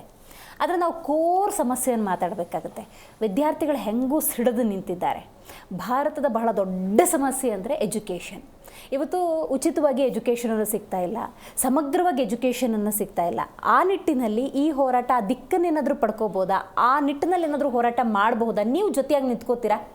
ಮೇಡಮ್, ಜೊತೆಯಾಗಲ್ಲ. ಈ ಎಜುಕೇಷನ್ ಸಿಸ್ಟಮ್ನ ಅದಕ್ಕೊಂದು ಬುನಾದಿ ಅಥವಾ ಫೌಂಡೇಶನ್ ಹಾಕಿದ್ದೆ ಕಾಂಗ್ರೆಸ್. ಯಾಕೆಂದರೆ 1947ರಲ್ಲಿ ಸ್ವಾತಂತ್ರ್ಯ ಬಂದಾಗ ನಮ್ಮದು literacy not more than 15%. Today we reach it 76%. ಎಲ್ಲಿಂದ? ಅಂಗನವಾಡಿಯಿಂದ, ಪ್ರಾಥಮಿಕ ಶಾಲೆಗಳಿಂದ, ಪ್ರೌಢಶಾಲೆಗಳಿಂದ, ವಿಶ್ವವಿದ್ಯಾಲಯಗಳಿಂದ, ಏಮ್ಸಿಂದ, IITಯಿಂದ, IIMಗಳಿಂದ ಹಿಡಿದು ದೇಶದಲ್ಲಿ ಇವತ್ತು ಸುಮಾರು 500ಕ್ಕೂ ಹೆಚ್ಚು ವಿಶ್ವವಿದ್ಯಾಲಯಗಳನ್ನ ಕಾಂಗ್ರೆಸ್ ಪಕ್ಷ ಕಟ್ಟಿದೆ. ಹಾಗೆ ಕೇಂದ್ರದಿಂದ ಬರುವಂತ ರಾಜ್ಯಾದ್ಯಂತ ಸೈನಿಕ ಶಾಲೆಗಳಿರ್ಬೋದು, ಕೇಂದ್ರೀಯ ವಿದ್ಯಾಲಯಗಳಾಗಿರ್ಬೋದು, ನವೋದಯ ಶಾಲೆಗಳಾಗಿರ್ಬೋದು, ಅದಕ್ಕೂ ಹೆಚ್ಚಾಗಿ ರೈಟ್ ಟು ಎಜುಕೇಶನ್ ಆಕ್ಟ್ ಅನ್ನ ಕಾಂಗ್ರೆಸ್ ಪಕ್ಷ ತಂದಿದೆ ಅಂತ ಬಹಳ ಹೆಮ್ಮೆಯಿಂದ ಹೇಳ್ತಾ, ನಾನು ಚಿಕ್ಕ ಹುಡುಗ ಇದ್ದಾಗ ಓದ್ತಾ ಇರಬೇಕಾದ್ರೆ ನಮ್ಮ ಮಾಸ್ಟರ್ ಎಲ್ಲ ಕರ್ಕೋಗೋರು ಸಾಕ್ಷರತಾ ಆಂದೋಲನ ಅಂತ ಹೇಳ್ಬಿಟ್ಟು ಮಾಡಿದ್ರು.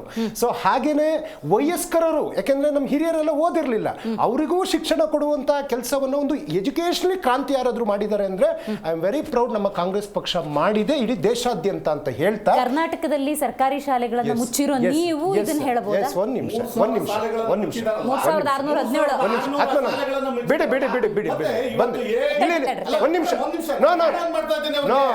ಇದೇ ಇವರು 60 ವರ್ಷ ದೇಶ ಆಡೋದ್ರಲ್ಲ, ಎಷ್ಟು IITಗಳು ತರ್ದಿದ್ರು, ಎಷ್ಟು ಶಾಲೆಗಳನ್ನು ಮುಚ್ಚಿದ್ದಾರೆ, ಅದನ್ನ ದಾಖಲೆ ನರೇಂದ್ರ ಮೋದಿ ಅವರ ಸರ್ಕಾರದಲ್ಲಿ ಮತ್ತೆ ಅಟಲ್ ಬಿಹಾರಿ ಎಷ್ಟು ಆಯ್ತು ಆಗಿದೆ ಅನ್ನೋದನ್ನು ಮಾಹಿತಿ ಹೇಳ್ಬೇಕು. ಎಲ್ಲವನ್ನೂ ನಾವೇ ಮಾಡಿದ್ದು, ಏನು ಮಾಡಿಲ್ಲ ದಯವಿಟ್ಟು ನೀವು ಮಾತಾಡುವಂತ ಸತ್ಯ ಹೇಳಿ. ನೀವು ಏನು ಮಾಡೇ ಇಲ್ಲ ಅನ್ನುವಂಥದ್ದು ಇಷ್ಟು ಜನ ಚರ್ಚೆಗಿದ್ದಾರೆ.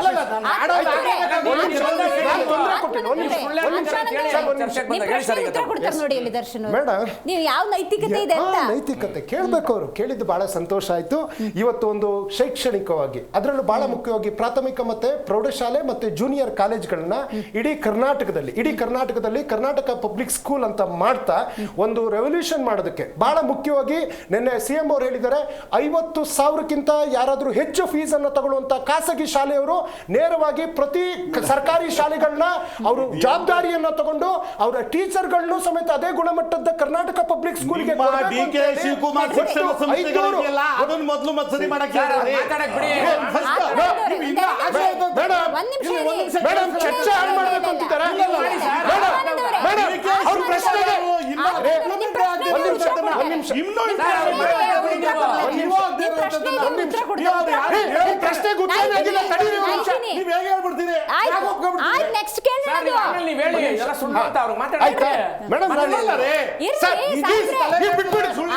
ಎಲ್ಲರೂ ಚರ್ಚೆ ಡಿಸ್ಟರ್ಬ್ ಮಾಡಬೇಕು ಅಂತಾನೆ ಬಂದಿದ್ದಾರೆ.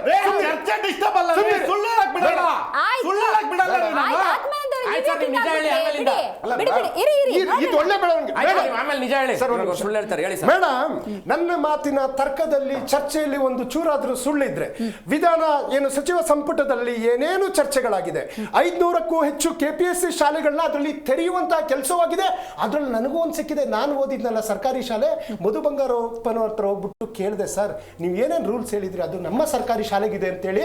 ಅವರು ಮಂತ್ರಿಗಿರಿಯಿಂದ ಇಳಿಯೋದಕ್ಕೂ ಮೊದಲು ನಾನು ಓದಿದ ಶಾಲೆಯನ್ನು ಕೊಣಾಲು ಶಾಲೆ ಅಂತೇಳಿ ನೆಲ್ಯಾಡಿ ಊರಿನಲ್ಲಿ ಕೊಟ್ಟಿದ್ದಾರೆ ಅಂತ ಬಹಳ ಹೆಮ್ಮೆಯಿಂದ ಹೇಳ್ತಾ, ಹೌದು ಅವ್ರು ಪ್ರಶ್ನೆ ಕೇಳಿದ್ರು, ಅಟಲ್ ಬಿಹಾರಿ ವಾಜಪೇಯಿ ಅವರಿದ್ದಾಗ ಏನೇನು ಮಾಡಿದ್ರು ಶೈಕ್ಷಣಿಕವಾಗಿ, ಅಥವಾ ಇವತ್ತು ಮೋದಿ ಅವ್ರು ಮಾಡಿದಾಗ. ಹೌದು, ಅವ್ರು ಹೇಳ್ತಾ ಇರ್ತಾರೆ ದೇಶಾದ್ಯಂತ ಒಂದು 600 ಏಮ್ಸ್ ಆಗಿದೆ, ದೇಶಾದ್ಯಂತ ಒಂದು 800 IIT ಆಗಿದೆ, ದೇಶಾದ್ಯಂತ ಒಂದು 300 IIM ಆಗಿದೆ ಅಂತೇಳಿ. ಆ 300 IIM ಅಲ್ಲಿ ಕರ್ನಾಟಕದಲ್ಲಿ ಒಂದು ಯಾಕಿಲ್ಲ? ಆ 700 ಏಮ್ಸ್ ಅಲ್ಲಿ ಕರ್ನಾಟಕದಲ್ಲಿ ಒಂದು ಯಾಕಿಲ್ಲ? ಆ 800 IIT ನಲ್ಲಿ ಕರ್ನಾಟಕದಲ್ಲಿ ಯಾಕೊಂದೂ ಇಲ್ಲ? ಅದೇ ರೀತಿ ಒಂದು 796 ಏರ್ಪೋರ್ಟ್ ಮಾಡಿದಾರಂತೆ. ಕರ್ನಾಟಕದಲ್ಲಿ ಕಾಂಗ್ರೆಸ್ ಮಾಡಿರ್ತಕ್ಕಂಥ ಏರ್ಪೋರ್ಟ್ಗಳು ಬಿಟ್ರೆ ಬಿಜೆಪಿ ಅಥವಾ ನರೇಂದ್ರ ಮೋದಿಯವರ ಕೊಡುಗೆ ಒಂದೇ ಒಂದು ಕರ್ನಾಟಕದಲ್ಲಿ ಏರ್ಪೋರ್ಟ್ ಇಲ್ಲ ಅಂತ ಸತ್ಯವನ್ನು ಹೇಳ್ತಾ, ಮೇಡಮ್ ನನಗೆ ಅವಕಾಶ ಕೊಡೋಕೆ ಚರ್ಚೆ ಹೋಗಿದೆ. ಮೇಡಮ್, ಇವತ್ತು ಅಲ್ಲಿ ಏನು ಹೋರಾಟಕ್ಕೆ ಬಂದವರಿಗೆ ತುಕುಡೆ ಗ್ಯಾಂಗ್, ಭಯೋತ್ಪಾದಕರು, ದೇಶದ್ರೋಹಿಗಳು, ಅರ್ಬನ್ ನಕ್ಸಲರು, ಆಂಟಿ ನ್ಯಾಷನಲಿಸ್ಟು, ಇನ್ನೂ ಅನೇಕ ವಿಚಾರ ಹೇಳಿದ್ರಲ್ಲ. ಇವತ್ತು ಅವರ ಮಾತಿಗೆ ಬೆಲೆ ಕೊಟ್ಟಿದ್ದೀರಿ ಅಂತಂದ್ರೆ ಭಯೋತ್ಪಾದಕರಿಗೆ ನೀವು ಬೆಲೆ ಕೊಟ್ರ, ದೇಶದ್ರೋಹಿಗಳಿಗೆ ಬೆಲೆ ಕೊಟ್ರ? ಅವ್ರ ಜೊತೆ ಇವತ್ತು ಕೇಂದ್ರದ ಸಚಿವರು ಬಂದು ಚರ್ಚೆ ಮಾಡ್ತಾರೆ. ಸೋನಮ್ ವಾಂಗ್ಚುಕ್ ಅವ್ರಿಗೆ ಅವರೊಬ್ಬ ದೇಶದ್ರೋಹಿ ಭಯೋತ್ಪಾದಕ ಅಂತ ಪಟ್ಟ ಕಟ್ಟೋರ್ಗೆ ಹೋಗಿ ಸಾಸ್ ಕೊಟ್ರಲ್ಲ. ಇವತ್ತು ನಿಮ್ಮ ನೈತಿಕ ಹೊಣೆಗಾರಿಕೆ ಎಲ್ಲಿಗೆ ಹೋಗಿ ತಲುಪಿದೆ ಅಂತ ಅವ್ರು ಹೇಳ್ಬೇಕು. ಮುಂದೆ ಅವಕಾಶ ಸಿಕ್ಕಿದ್ರೆ CT ರವಿ ಅವರ ಕೆಲವು ಮುಲ್ಲಾ ಮಾತಿಗೆ ಉದಾಹರಣೆ ಸಮೇತ ಶೈಕ್ಷಣಿಕ ಸಾಧನೆ ಮಾಡಿದ್ದಾರೆ ಅಂತ ಉತ್ತರ ಸಮೇತ ಕೊಡ್ತೀವಿ. ಬಿಜೆಪಿ ಹೋರಾಟ ಇದು ವಿದ್ಯಾರ್ಥಿಗಳ ಹೋರಾಟ. ಅರವಿಂದ್ ಕೇಜ್ರಿವಾಲ್ ಮಾತಾಡಿದ್ದು, ರಾಹುಲ್ ಗಾಂಧಿ ಅವ್ರು ಬಂದು ಮಾತಾಡಿದ್ದು, ಪ್ರಿಯಾಂಕ್ ಗಾಂಧಿ ಅವ್ರು ಬಂದು ಮಾತಾಡಿದ್ದು. ಕ್ರೆಡಿಟ್ ವಾರ್ ಏನಾದ್ರು ಇದೆಯಾ ಹೆಂಗೆ? ಮೇಡಮ್, ಖಂಡಿತವಾಗ್ಲೂ ಇದು ಹೇಳ್ತೀನಿ. CJP ಏನು ಹೋರಾಟ ಇದೆಯಲ್ಲ ಅದಕ್ಕೆ ಖಂಡಿತವಾಗ್ಲೂ ಆಮ್ ಆದ್ಮಿ ಪಕ್ಷ ಬೆಂಬಲ ಕೊಟ್ಟಿದೆ. ಹೆಲ್ಪ್ ಲೈನ್ ಸಹ ಓಪನ್ ಮಾಡಿದ್ದೀವಿ. ಯಾಕೆ ಅಂತಂದ್ರೆ ಅಲ್ಲಿ ನಕಲಿ ಪೊಲೀಸ್ ಬಂದ್ರೋ ಅಸಲಿ ಪೊಲೀಸ್ ಬಂದ್ರೋ ಸಾಕಷ್ಟು ಜನಕ್ಕೆ ಏಟಾಗಿದೆ. ಅದು ವಿದ್ಯಾರ್ಥಿಗಳು ಯಾರಾದ್ರೂ ಆಗಲಿ, ಇದೆಲ್ಲ ಆಗ್ಬಾರ್ದಾಗಿತ್ತು. ನನಗಿನ್ನೊಂದು ಕ್ಲಾರಿಟಿ ಹೇಳಿ ಮೇಡಮ್. ಈಗ ಒಂದು ಲಾಟಿಲ್ ಮೊಳೆ ಕಾಣಿಸ್ತಿದೆ. ಬಿಜೆಪಿ ಅವ್ರು ಹೇಳ್ತಾರೆ ಅದು ಅಪೋಸಿಟ್ ಅವ್ರದ್ದು ಅಂತ, ಅಪೋಸಿಟ್ ಅವ್ರು ಹೇಳ್ತಾರೆ ಬಿಜೆಪಿ ಅವ್ರದ್ದು ಅಂತ. ಬಿಕಾಸ್ ಅವ್ರು ಸಿವಿಲ್ ಡ್ರೆಸ್ ಅಲ್ಲಿ ಇರೋದು. ನಾವೀಗ ಯಾರ ಕಡೆಯವ್ರು ಅನ್ಕೋಬೇಕು? ಮೇಡಮ್, ನಾನು ಅದನ್ನೇ ಹೇಳ್ತಿರೋದು. ಸಿವಿಲ್ ಡ್ರೆಸ್ ಅವ್ರ ಕೈಗೆ ಹೆಂಗೆ ಲಾಠಿ ಸಿಗುತ್ತೆ ಅಲ್ವಾ?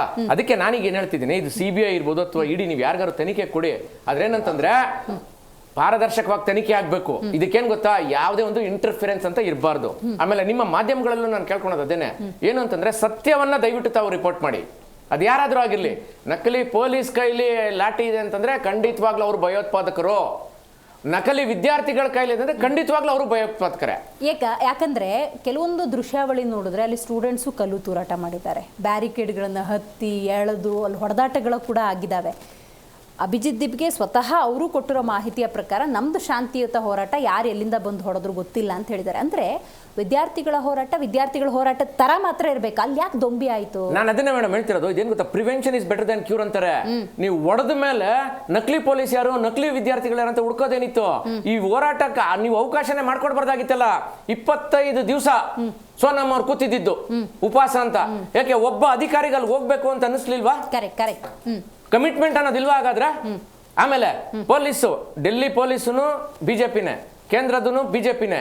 ಯಾಕೆ ಇವ್ರಿಗೆ ಮಾಹಿತಿ ಇರ್ಲಿಲ್ವಾ ಈ ತರ ಎಲ್ಲ ಆಗ್ಬೋದು ಅಂತ? ಇಂಟೆಲಿಜೆನ್ಸ್ ರಿಪೋರ್ಟ್ ಅಂತ ಇಲ್ವಾ? ಆಮೇಲೆ ಭಯೋತ್ಪಾದಕರು ಬಂದ್ರು, ಖಲಿಸ್ತಾನದಿಂದ ಬಂದ್ರು, ಪಾಕಿಸ್ತಾನದಿಂದ ಬಂದ್ರು, ಏನ್ ಇಂಟರ್ನ್ಯಾಷನಲ್ ಬಾರ್ಡರ್ ನ ತೆಗೆದ್ಬಿಟ್ಟಿದ್ರ? ಸಾವಿರಾರು ವಿದ್ಯಾರ್ಥಿಗಳಲ್ಲಿ ಬರೀ ವಿದ್ಯಾರ್ಥಿಗಳೇ ಇದ್ರು ಅಂತಿದ್ದೀರಾ ನೀವು? ಇಲ್ಲ, ನಾನು ಅದನ್ನ ಹೇಳ್ತಿಲ್ಲ. ಫಸ್ಟ್ ಆಫ್ ಆಲ್ ಇದು ಹೋರಾಟಕ್ಕೆ ನೀವು ಅವಕಾಶ ಮಾಡ್ಕೊಡ್ಬಾರ್ದಾಗಿತ್ತಲ್ಲ. ನನ್ಗೆ ಹೇಳಿ, ಆ ಕ್ಲಾರಿಟಿನೂ ಕೊಡಿ. ಒಂದಷ್ಟು ಕಿಡಿಗೇಡಿಗಳು ಕೂಡ ಇದ್ರು. ಹೋರಾಟ ಅನ್ನೋದು ಬಹಳ ಮುಖ್ಯವಾಗಿ ಅಲ್ಲ ಸರ್, ನಾನು ಏನ್ ಹೇಳ್ತಾ ಇದ್ದೀನಿ, ಹೋರಾಟ ಏನಕ್ಕೆ ಮಾಡಿದ್ರು ಅಂತಂದ್ರೆ ಸೋನಮ್ ಅವ್ರು 25 ದಿನ ಉಪವಾಸ ಕೂತ್ರು ಸಹ ಯಾರು ರೆಸ್ಪಾಂಡ್ ಮಾಡ್ದಿದ್ದಕ್ಕೆ. ನಾನು ಹೇಳ್ತಿರೋದು ಇನ್ ಟೈಮ್ ನೀವು ರೆಸ್ಪಾಂಡ್ ಮಾಡಿದಿದ್ರೆ ಈ ಒಂದು ಹೋರಾಟ ಇರ್ತಿರ್ಲಿಲ್ವಲ್ಲ ಅಂತ ಒಂದು. ಆಮೇಲೆ ಎರಡನೇದೇನಂತಂದ್ರೆ, ಈಗ ನೀವು ಇಂಟರ್ನ್ಯಾಷನಲ್ ಬಾರ್ಡರ್ ಏನಾದ್ರು ತೆಗ್ದ್ಬಿಟ್ಟಿದ್ದೀರಾ, ಇವರೆಲ್ಲ ಬಂದ್ಬಿಟ್ಟಿದ್ದಾರೆ ಅನ್ನೋದಕ್ಕೆ 12 ವರ್ಷದಿಂದ ನೀವು ಇದ್ದೀರಾ, ಇವ್ರನ್ನೆಲ್ಲ ಯಾಕೆ ನೀವು ಗುರುತಿಸ್ತಿಲ್ಲ? ಇಲ್ಲ ಅಂದ್ರೆ ಸ್ವಲ್ಪ ವಾಸ್ತವನ ನೋಡೋಣ. ನಾನು ತಪ್ಪು ಸರಿ ಅಂತ ಹೇಳ್ತಾ ಇಲ್ಲ. ಈಗ ನೋಡಿ, ಕೆಲವು ಸ್ಟೂಡೆಂಟ್ಸ್ ನ ಮಾಧ್ಯಮದವರೇ ಮಾತಾಡಿಸ್ಬೇಕಾದ್ರೆ ಕ್ಲಾಸ್ ರೂಮ್ ಅಲ್ಲಿ ಕೂತಿದ್ವಿ, ಬಂದ್ಬಿಟ್ವಿ, ಅಮೆರಿಕ ಇರಾನ್ ಯುದ್ಧ ಆಗ್ತಾ ಇದೆ, ವಿ ಜಸ್ಟ್ ಕೇಮ್. ಮೇಡಮ್, ನಾನು ಅದನ್ನ ಹೇಳ್ತಾ ಇರೋದು ಮೇಡಮ್, ನೀವು ನಕಲಿ ವಿದ್ಯಾರ್ಥಿಗಳನ್ನು ನೀವು ಇದು ಮಾಡಬೇಡಿ.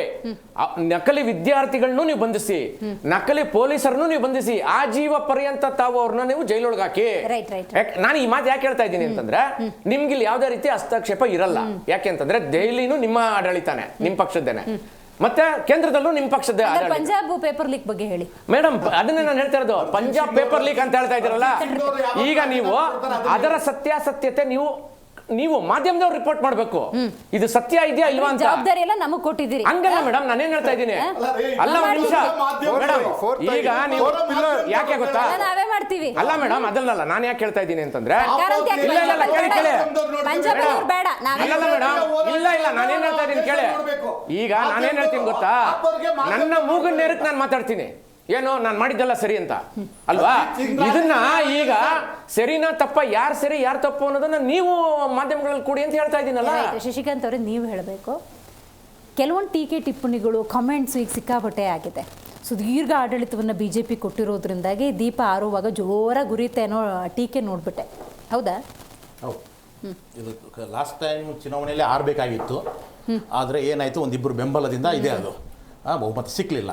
ಸರಿ, ಯಾವುದೇ ಇದ್ರೂ ಸಹಿತ ಒಂದು ಪಾಠ ಕಲಿಬೇಕಾಗತ್ತೆ. ಒಂದು ಪ್ರಭುತ್ವ ಅನ್ನೋದು ಈಗಾಗಲೇ ರೈತರ ಹೋರಾಟದಲ್ಲಿ ಅವರು ರೈತರನ್ನ 1 ವರ್ಷಗಳ ಕಾಲ ಹೋರಾಟ ಮಾಡಕ್ ಬಿಟ್ಟು 700 ಜನರ ಸಾವಿಗೂ ಕಾರಣ ಆಗಿ ಕೊನೆಗೂ 3 ರೈತ ವಿರೋಧಿ ಕಾನೂನುಗಳನ್ನ ವಾಪಸ್ ತೆಗೆದುಕೊಳ್ಳತಕ್ಕಂಥ ಪರಿಸ್ಥಿತಿ ಬಂತಲ್ವಾ?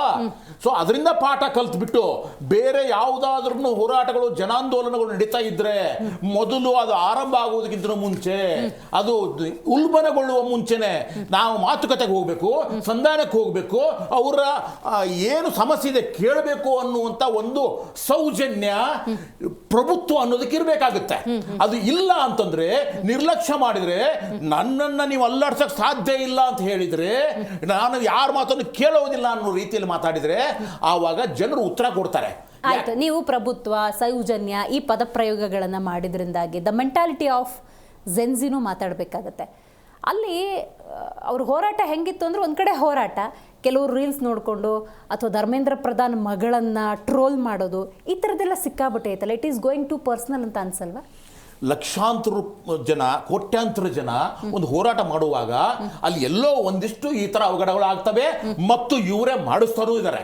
ಯಾಕಂದ್ರೆ ಅಲ್ಲಿರ್ತಕ್ಕಂಥವ್ರಲ್ಲಿ ಒಂದ್ ನಿಮಿಷ ಬಿಜೆಪಿ ಏನು ಮಾಡಿದ್ರು ಬಿಜೆಪಿನ ಒಂದ್ ನಿಮಿಷ ರೀ, ಬಿಜೆಪಿ ಇದ್ದಾರೆ. ಹಾಗಿದ್ರೆ ಒಂದ್ ನಿಮಿಷ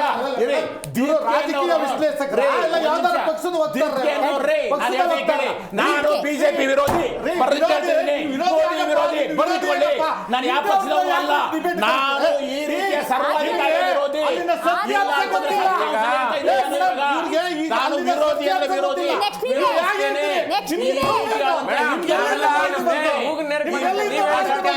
ಬಂದೇ ಬರುತ್ತೆ. ಡಿಬೇಟ್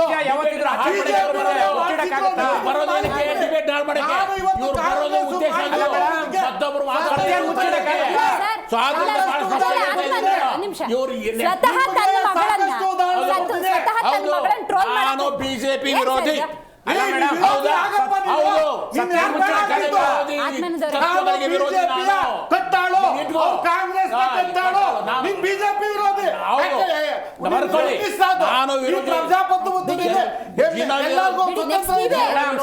ನಾನು ವಿರೋಧಿಸ್ತೇನೆ. ಅಲ್ಲ ಮೇಡಮ್, ಇವಾಗ ನನ್ನ ಸಮಯ ಸತ್ಯನ ಮುಚ್ಚಿಡಕ್ಕಾಗಲ್ಲ. ಒಂದು ನಿಮಿಷ, ನನ್ನ ಸಮಯದಲ್ಲಿ ಮಾತಾಡಬಿಡದೆ ಇದ್ರೆ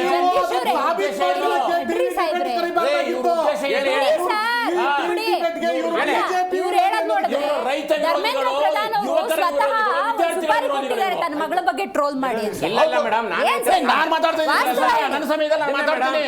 ಈಗ ಒಂದು ನಿಮಿಷ, ನನ್ನ ಸಮಯದಲ್ಲಿ ನಾನು ಮಾತಾಡ್ಬೇಕು ತಾನೆ. ತಪ್ಪಾಗಿದೆ ಅಂತ ಮೇಲೆ ನಾನು ಹೇಳ್ತಾ ಇದ್ದೀನಲ್ಲ, ನಕಲಿ ವಿದ್ಯಾರ್ಥಿಗಳು ಅಂತಿದ್ದಾರೆ ಅಂತಂದ್ರೆ ಅದು ತಪ್ಪೇ. ನಕಲಿ ಪೊಲೀಸ್ ಇದ್ರೆ ಅದು ತಪ್ಪೇ ಅಂತ ನಾನು ಹೇಳ್ತಾ ಇದ್ದೀನಿ ಅಲ್ವಾ. ಇವಾಗ ನೀವು ವಿತೌಟ್ ಯೂನಿಫಾರ್ಮ್ ಇದಾರೆ ಅಂತಂದ್ರೆ ತಪ್ಪೇ ಅಲ್ವಾ. ಒಂದ್ ನಿಮಿಷ, ಅಲ್ಲಿ ಇರ್ತಕ್ಕಂತ ಕೆಲವು ಜನರನ್ನ ಇವರೇ ಬಿಟ್ಟಿರ್ತಾರೆ. ಒಂದ್ಬಿಟ್ಟು ಹೆಣ್ಣು ಯಾರು ಅಂತಂದ್ರೆ, ಒಂದ್ ನಿಮಿಷ, ಯಾರು ಆ ಹೋರಾಟನ ವಿರೋಧಿಸ್ತಿದ್ದಾರೋ ಆಯ್ತಾ, ಆಮೇಲೆ ಒಬ್ಬ ಮಹಿಳೆ ಬರ್ತಾರೆ. ಅದಕ್ಕೆ ಮೇಡಮ್ ನಾನು ಹೇಳಿದ್ದು ಸರ್, ಹಾಗಾದ್ರೆ ನೀವೇ ಮಾತಾಡಿ ಸರ್. ಇಲ್ಲ ಮಾತಾಡಕ್ಕೆ ಬಿಡಲ್ಲ ಅಂದ್ರೆ ನಾನೇನ್ ಮಾಡ್ಲಿ? ಮಾತಾಡಿ ಸರ್. ಒಬ್ಬ ಮಹಿಳೆ ಬರ್ತಾಳೆ, ಅಭಿಜಿತ್ ಮೇಲೆ ಇಂಕ್ ಹಾಕ್ತಾಳೆ ಆಯ್ತಾ. ಹಾಗಾದ್ರೆ ಅವ್ರ ಮನಸ್ಥಿತಿ ಏನು? ಇವರು ಜೈ ಶ್ರೀರಾಮ್ ವಿರೋಧಿಗಳು ಆದ್ರಿಂದ ಹಾಕಿದೀನಿ ಅಂತ ಹೇಳ್ತಾರೆ. ಹರೀಶ್ ಅವ್ರ ಮೇಲೆ ಮೊಟ್ಟೆ ಹೊಡೆದಂಗಿಲ್ಲ ಕರ್ನಾಟಕದಲ್ಲಿ ಆಯ್ತಾ. ಅಲ್ಲಿ ಅದ್ರ ಅರ್ಥ ಏನು? ಒಬ್ಬರು ಆ ಹೋರಾಟದ ವಿರೋಧಿಯಾಗಿರ್ತಕ್ಕಂಥ ಅವರು ಪೋಷಕರು ಬೇರೆ ಅಂದ್ರೆ ಬಂದಿರೋದು ಏನಕ್ಕೆ, ಆ ರೀತಿ ಕೆಲವೊಂದು ಎಲಿಮೆಂಟ್ಸ್ ಗಳು ಅಲ್ಲಿ ಬಂದಿರ್ತವೆ, ದೇಶದ್ರೋಹಿ ಎಲಿಮೆಂಟ್ಸ್ ಗಳು ಎಲ್ಲೋ ಒಂದೆರಡು ಮೂರು ಕಡೆ ಸೇರಿರ್ತವೆ. ಇವರು ಕೆಲವು ಜನ ಅದನ್ನ ಯಾರು ವಿರೋಧಿಸ್ತಾ ಇದ್ದಾರೋ ಅವರು ಚೂ ಬಿಟ್ಟಿರ್ತಾರೆ. ಇವುಗಳೆಲ್ಲವೂ ಸಹಿತ ಆಗ್ತವೆ. ಆದರೆ ಕೊನೆಗೂ ಸಹಿತ ಯಾರ ಹೋರಾಟಕ್ಕೆ ಜಯ ಸಿಕ್ತು, ಯಾರು ನಿನ್ನೆವರೆಗೂ ನಾನು ರಾಜೀನಾಮೆ ಕೊಡೋದಿಲ್ಲ ಅಂತ ಹೇಳಿ ಬಾಯ್ಬಿಡ್ಕೊಳ್ತಾ ಇದ್ರು, ಇವಾಗ ರಾಜೀನಾಮೆ ಕೊಡಬೇಕಾಯ್ತು. ಯಾರು ಜನರನ್ನ ಬಡ್ದು ಹಲ್ಲೆ ಮಾಡಿ ರಕ್ತ ಹರಿಸಿಬಿಟ್ಟು ಈ ಒಂದು ಹೋರಾಟವನ್ನ ನಾನು ಕೊನೆಗೊಳಿಸ್ತೀನಿ ಅಂತ ಹಾರಾಡ್ತಾ ಇದ್ರು ಸರ್ವಾಧಿಕಾರಿಗಳು, ಅವರು ಕೊನೆಗೂ ಮನಿಲೇಬೇಕಾಯ್ತು. ಮಣಿದಿದೆ ಬಿಜೆಪಿ. ಮೇಡಮ್ ನೋಡಿ, ಇಲ್ಲಿ ನನ್ನ ಯಾವುದ ಪಕ್ಷದ ನಿಲುವಿನಲ್ಲಿದ್ದೀನಿ ಅನ್ನೋದಕ್ಕೆ ನಾವು ಯಾರು ಕೂಡ ಬಂದಿಲ್ಲ. ಅದನ್ನ ಕುತ್ಕೊಂಡು ಒಂದಿನ ಡಿಬೇಟ್ ಮಾಡ್ಕೊಳ್ಳಿ ನೀವು ಬೇರೆಯವ್ರ. ಇವತ್ತು ನಾನು ಅದಕ್ಕೆ ವಿರೋಧ ಇದೆ. ಇವತ್ತು ಇಲ್ಲ ಕೇಳಿ, ಇವತ್ತು ಅಲ್ಲಿ ನಡೆದಂತ ಹೋರಾಟ ಇದೆಯಲ್ಲ, ಆ ಹೋರಾಟಕ್ಕೆ ನೀವು ಅಲ್ಲಾಗೆ ಜೈ ಅನ್ನೋರು, ರಾಮನ್ಗೂ ಜೈ ಅನ್ಬೇಕಲ್ಲ. ಅಲ್ಲನ್ ಮಾತ್ರ ಜೈ, ಅಲ್ಲ ಮಾತ್ರ ಸತ್ಯ ಅನ್ನೋರು ಈ ಸಂವಿಧಾನದಲ್ಲಿ ಯಾರಿಗೆಲ್ಲರಿಗೂ ಅವಕಾಶ ಇದೆಯಲ್ಲ. ಅಲ್ಲಲ್ಲ, ಒಂದ್ ನಿಮಿಷ, ಅಂತವ್ರಿಗೆ ಹೋರಾಟ ಕೊಡಕ್ಕೆ ಬೆಂಬಲ ಕೊಡಕ್ಕೆ ಬಂದಿದ್ದಂಥವ್ರು ಯಾರು ಅನ್ನೋದನ್ನೇ ನಾವು ಪ್ರಶ್ನೆ ಮಾಡ್ತಾ ಇರೋದು.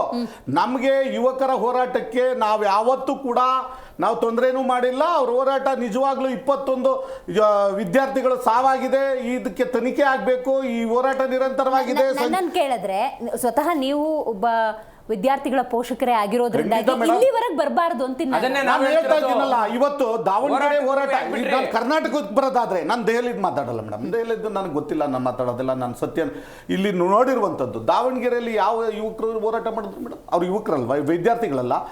ವಿದ್ಯೋಗಕ್ಕಾಗಿ ಹೋರಾಟ ಮಾಡಿದ್ರಲ್ಲ, ಯಾವ ಮಂತ್ರಿ ರಾಜೀನಾಮೆ ಕೊಟ್ಟರು, ಯಾವ ಮಂತ್ರಿ ಅಲ್ಲಿ ಹೋಗಿದ್ರು ಅವ್ರ ಹತ್ರಕ್ಕೆ, ಆ ವಿದ್ಯಾರ್ಥಿಗಳ ಹತ್ರಕ್ಕೆ? ರಾಜ್ಯದಲ್ಲಿ ಪ್ರತಿಪಕ್ಷ ಬಿಜೆಪಿ ಫೇಲ್ ಆಗಿದೆ, ದೇಶದಲ್ಲಿ ಕಾಂಗ್ರೆಸ್ ಅಲ್ಲಲ್ಲ. ಆಪ್ ಅವರೇ, ನೀವು ಸುಮ್ಮನಿದ್ರೆ ನಾನು ಮಾತಾಡ್ತೀನಿ. ಮಧ್ಯ ಮಾತಾಡೋದಾದ್ರೆ ನೀವು ನಿಷ್ಕ್ರಿಯವಾಗಿಲ್ಲ, ನಾವು ನಿಷ್ಕ್ರಿಯವಾಗಿಲ್ಲ, ಹೋರಾಟ ಮಾಡ್ತಾ ಇದೀವಿ. ಇವತ್ತು ಮ್ಯಾಂಡೇಟರಿ ಇರುವಂತ ದೊಡ್ಡ ಮ್ಯಾಂಡೇಟರಿ ಇರುವಂತ ಸರ್ಕಾರದಲ್ಲಿ ಹೋರಾಟ ಮಾಡ್ತಿದ್ದೀರಾ ಸರ್? ನೀವು ದಾವಣಗೆರೆ ಕೆಪಿಎಸ್ಸಿ ಅನ್ನೋದು ಕರ್ಮಕಾಂಡ 1998ರಿಂದ ಆಗ್ತಾನೆ ಇದೆ. ಇದ್ರ ಬಗ್ಗೆ ನಾವು ಖಂಡಿತವಾಗ್ಲೂ ಪ್ರತಿಭಟನೆ ಮಾಡೇ ಮಾಡ್ತೀವಿ. ಒಂದು ಚರ್ಚೆ ಇರ್ತದಲ್ಲ, ಅವಾಗ ಆಫರ್ ಕರ್ತೀವಿ. ಸುಮ್ಮನೆ ಯಾಕೆ ನೀವು ನಮಗೆ ಸಜೆಷನ್ ಕೊಡಂಗಾದ್ರೆ ಮತ್ತೆ ಹೌದು, ಮತ್ತೆ ಇಂಥವ್ರು ಬಂದ್ರೆ ಇನ್ನೇನಲ್ಲ, ಪ್ರತಿಭಟನೆ ಯಾರೋ ಒಬ್ರು ನಾನು ವಿರೋಧಿ ಬಿಜೆಪಿ ತಟ್ಕೋತಾರೆ. ಮಂತ್ರಿ ರಾಜೀನಾಮೆ ಕೂಡ ಕೇಳ್ರಿ, ಅಲ್ಲಿನ ಶಿಕ್ಷಣ ಮಂತ್ರಿ ಅಲ್ಲಿ ಪೇಪರ್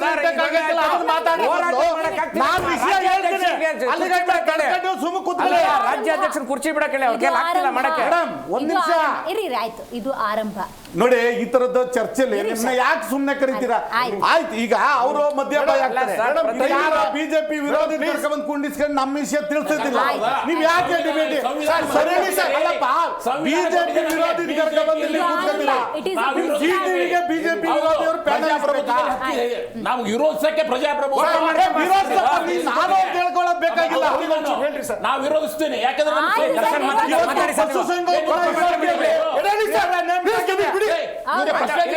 ಬಿಡಿ ನಮಗೆ, ಇಲ್ಲ ನೀವು ಮಾತಾಡಿ, ಹಾಳು ಮಾಡಿ ಚರ್ಚೆ. ಅಲ್ಲಲ್ಲ, ನಿಮ್ಮ ಹೋರಾಟ ಹೆಂಗೆ? ಈಗ ಇದೊಂದು ಆರಂಭ ಆಗಿದೆ, ನೀವು ಜೊತೆಯಾಗಿ ನಿಂತ್ಕೊಂಡ್ರು, ಮುಂದೆ ಒಂದಲ್ಲ 1,000 ಅಕ್ರಮ ಇದೆ, ಬಯಲಿಗೆ ಎಳಿತೀರಾ, ರಾಜೀನಾಮೆ ತಗೋತೀರಾ?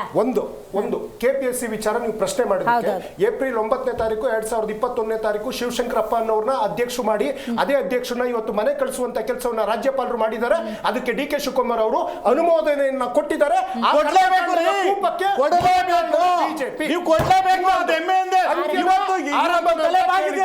ಆತ್ಮಾನಂದ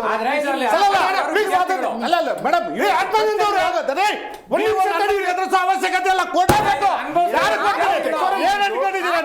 ಇದು ಪ್ರಜಾಪ್ರಭುತ್ವ, ನಿಮ್ ಸರ್ವಾಧಿಕಾರಿನ ನೀವು ಕೊಡ್ಲೇಬೇಕು. ರಾಜ್ಯಪಾಲರು ಅಂಗೀಕರಿಸಿದ್ದಾರೆ.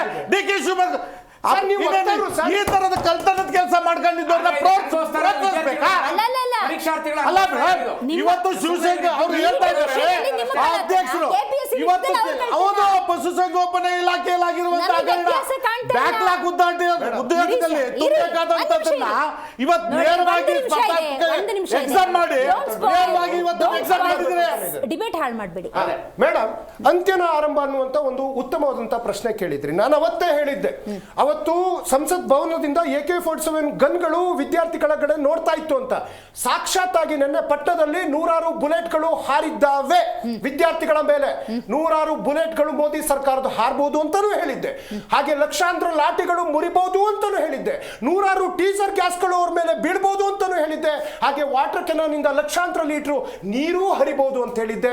ಆದ್ರೆ ಹೋರಾಟದ ಕಿಚ್ಚು ಎಂದಿಗೂ ನಿಲ್ಲೋದಿಲ್ಲ ಅನ್ನುವಂತ ಮಾತನ್ನ ದೃಢವಾಗಿ ಹೇಳಿದ್ದೆ. ಇವತ್ತು ಧರ್ಮೇಂದ್ರ ಪ್ರಧಾನ್ ಅನ್ನುವಂತ ಒಬ್ಬ ಪೊಲಿಟಿಕಲ್ ಕ್ರಿಮಿನಲ್, ಎಜುಕೇಶನ್ ಕ್ರಿಮಿನಲ್ ರಾಜೀನಾಮೆ ಕೊಡುವ ಮೂಲಕ ಈ ಒಂದು ಬಿಜೆಪಿಯ ಅಂತ್ಯಕ್ಕೆ ಆರಂಭವನ್ನ ಹಾಕುವಂತ ಕೆಲಸ ಮಾಡಿದ್ರೆ. ಒಂದೇ ಸೆಕೆಂಡ್ ಮೇಡಮ್, ಮುಲ್ಲಾ ಅನ್ನುವಂತ ಪದವನ್ನ CT ರವಿ ಮತ್ತೆ ಪ್ರತಾಪ್ ಸಿಂಹ ಹೇಳಿದ್ರು ಮೇಡಮ್. ವಾಸಿಂ ಅಹಮದ್ ಭಟ್ ಅನ್ನುವಂಥ ವ್ಯಕ್ತಿ ಇಂಡಿಯನ್ ಸಿವಿಲ್ ಸರ್ವಿಸ್ ಅಲ್ಲಿ 22ನೇ ಇಸ್ವಿನಲ್ಲಿ 7ನೇ ರ್ಯಾಂಕು, ಇಮ್ರಾನ್ ಚೌಧರಿ ಅಂತೇಳಿ 24ನೇ ಇಸ್ವಿನಲ್ಲಿ 40ನೇ ರ್ಯಾಂಕು, ಬಿಲಾಲ್ ಮೊಹಿದ್ದೀನ್ ಬಾವಾ ಅಂತೇಳಿ 16ನೇ ಇಸ್ವಿನಲ್ಲಿ ಇಂಡಿಯನ್ ಸಿವಿಲ್ ಸರ್ವಿಸ್ ನಲ್ಲಿ 10ನೇ ರ್ಯಾಂಕು, ಅಖ್ತರ್ ಅಸ್ಮೀರ್ ಖಾನ್ ಅಂತೇಳಿ 15ನೇ ಇಸ್ವಿನಲ್ಲಿ 2ನೇ ರ್ಯಾಂಕು, ಹಾಗೇನೆ ಹದಿಯಾ ನಿಸಾರ್ ಅಂತ ಹೇಳ್ಬಿಟ್ಟು 99.99 ಇದೇ ನೀಟ್ ನಲ್ಲಿ, ಹಾಗೇನೆ ಮೋಸಾ ಕಲೀಂ ಅಂತ ಹೇಳ್ಬಿಟ್ಟು ಅವರು 99.9 ಮುಸಲ್ಮಾನ್ ಸಮುದಾಯದವರು. ಅವತ್ತು ಬ್ರಿಟಿಷ್ ವಿರುದ್ಧ ಹೋರಾಡಿದ ವ್ಯಕ್ತಿನೂ ಟಿಪ್ಪು ಮೊದಲ ವ್ಯಕ್ತಿ, ರಾಷ್ಟ್ರದ ಪ್ರಧಾನಿಯಾಗಿದ್ದು ಅಬ್ದುಲ್ ಕಲಾಂ ಮುಸಲ್ಮಾನ್ ಅಂತೇಳಿ.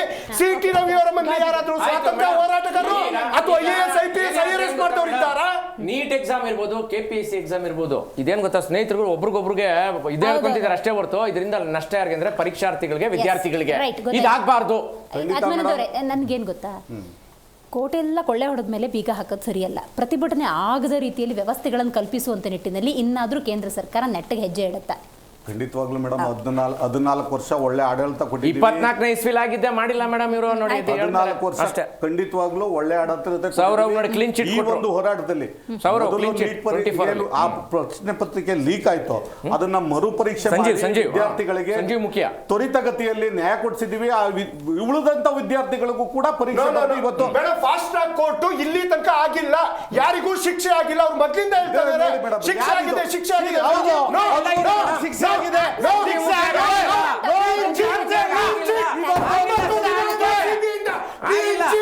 ಆಗಿಲ್ಲ ಸಂಜೀವ್ ಮುಖ್ಯ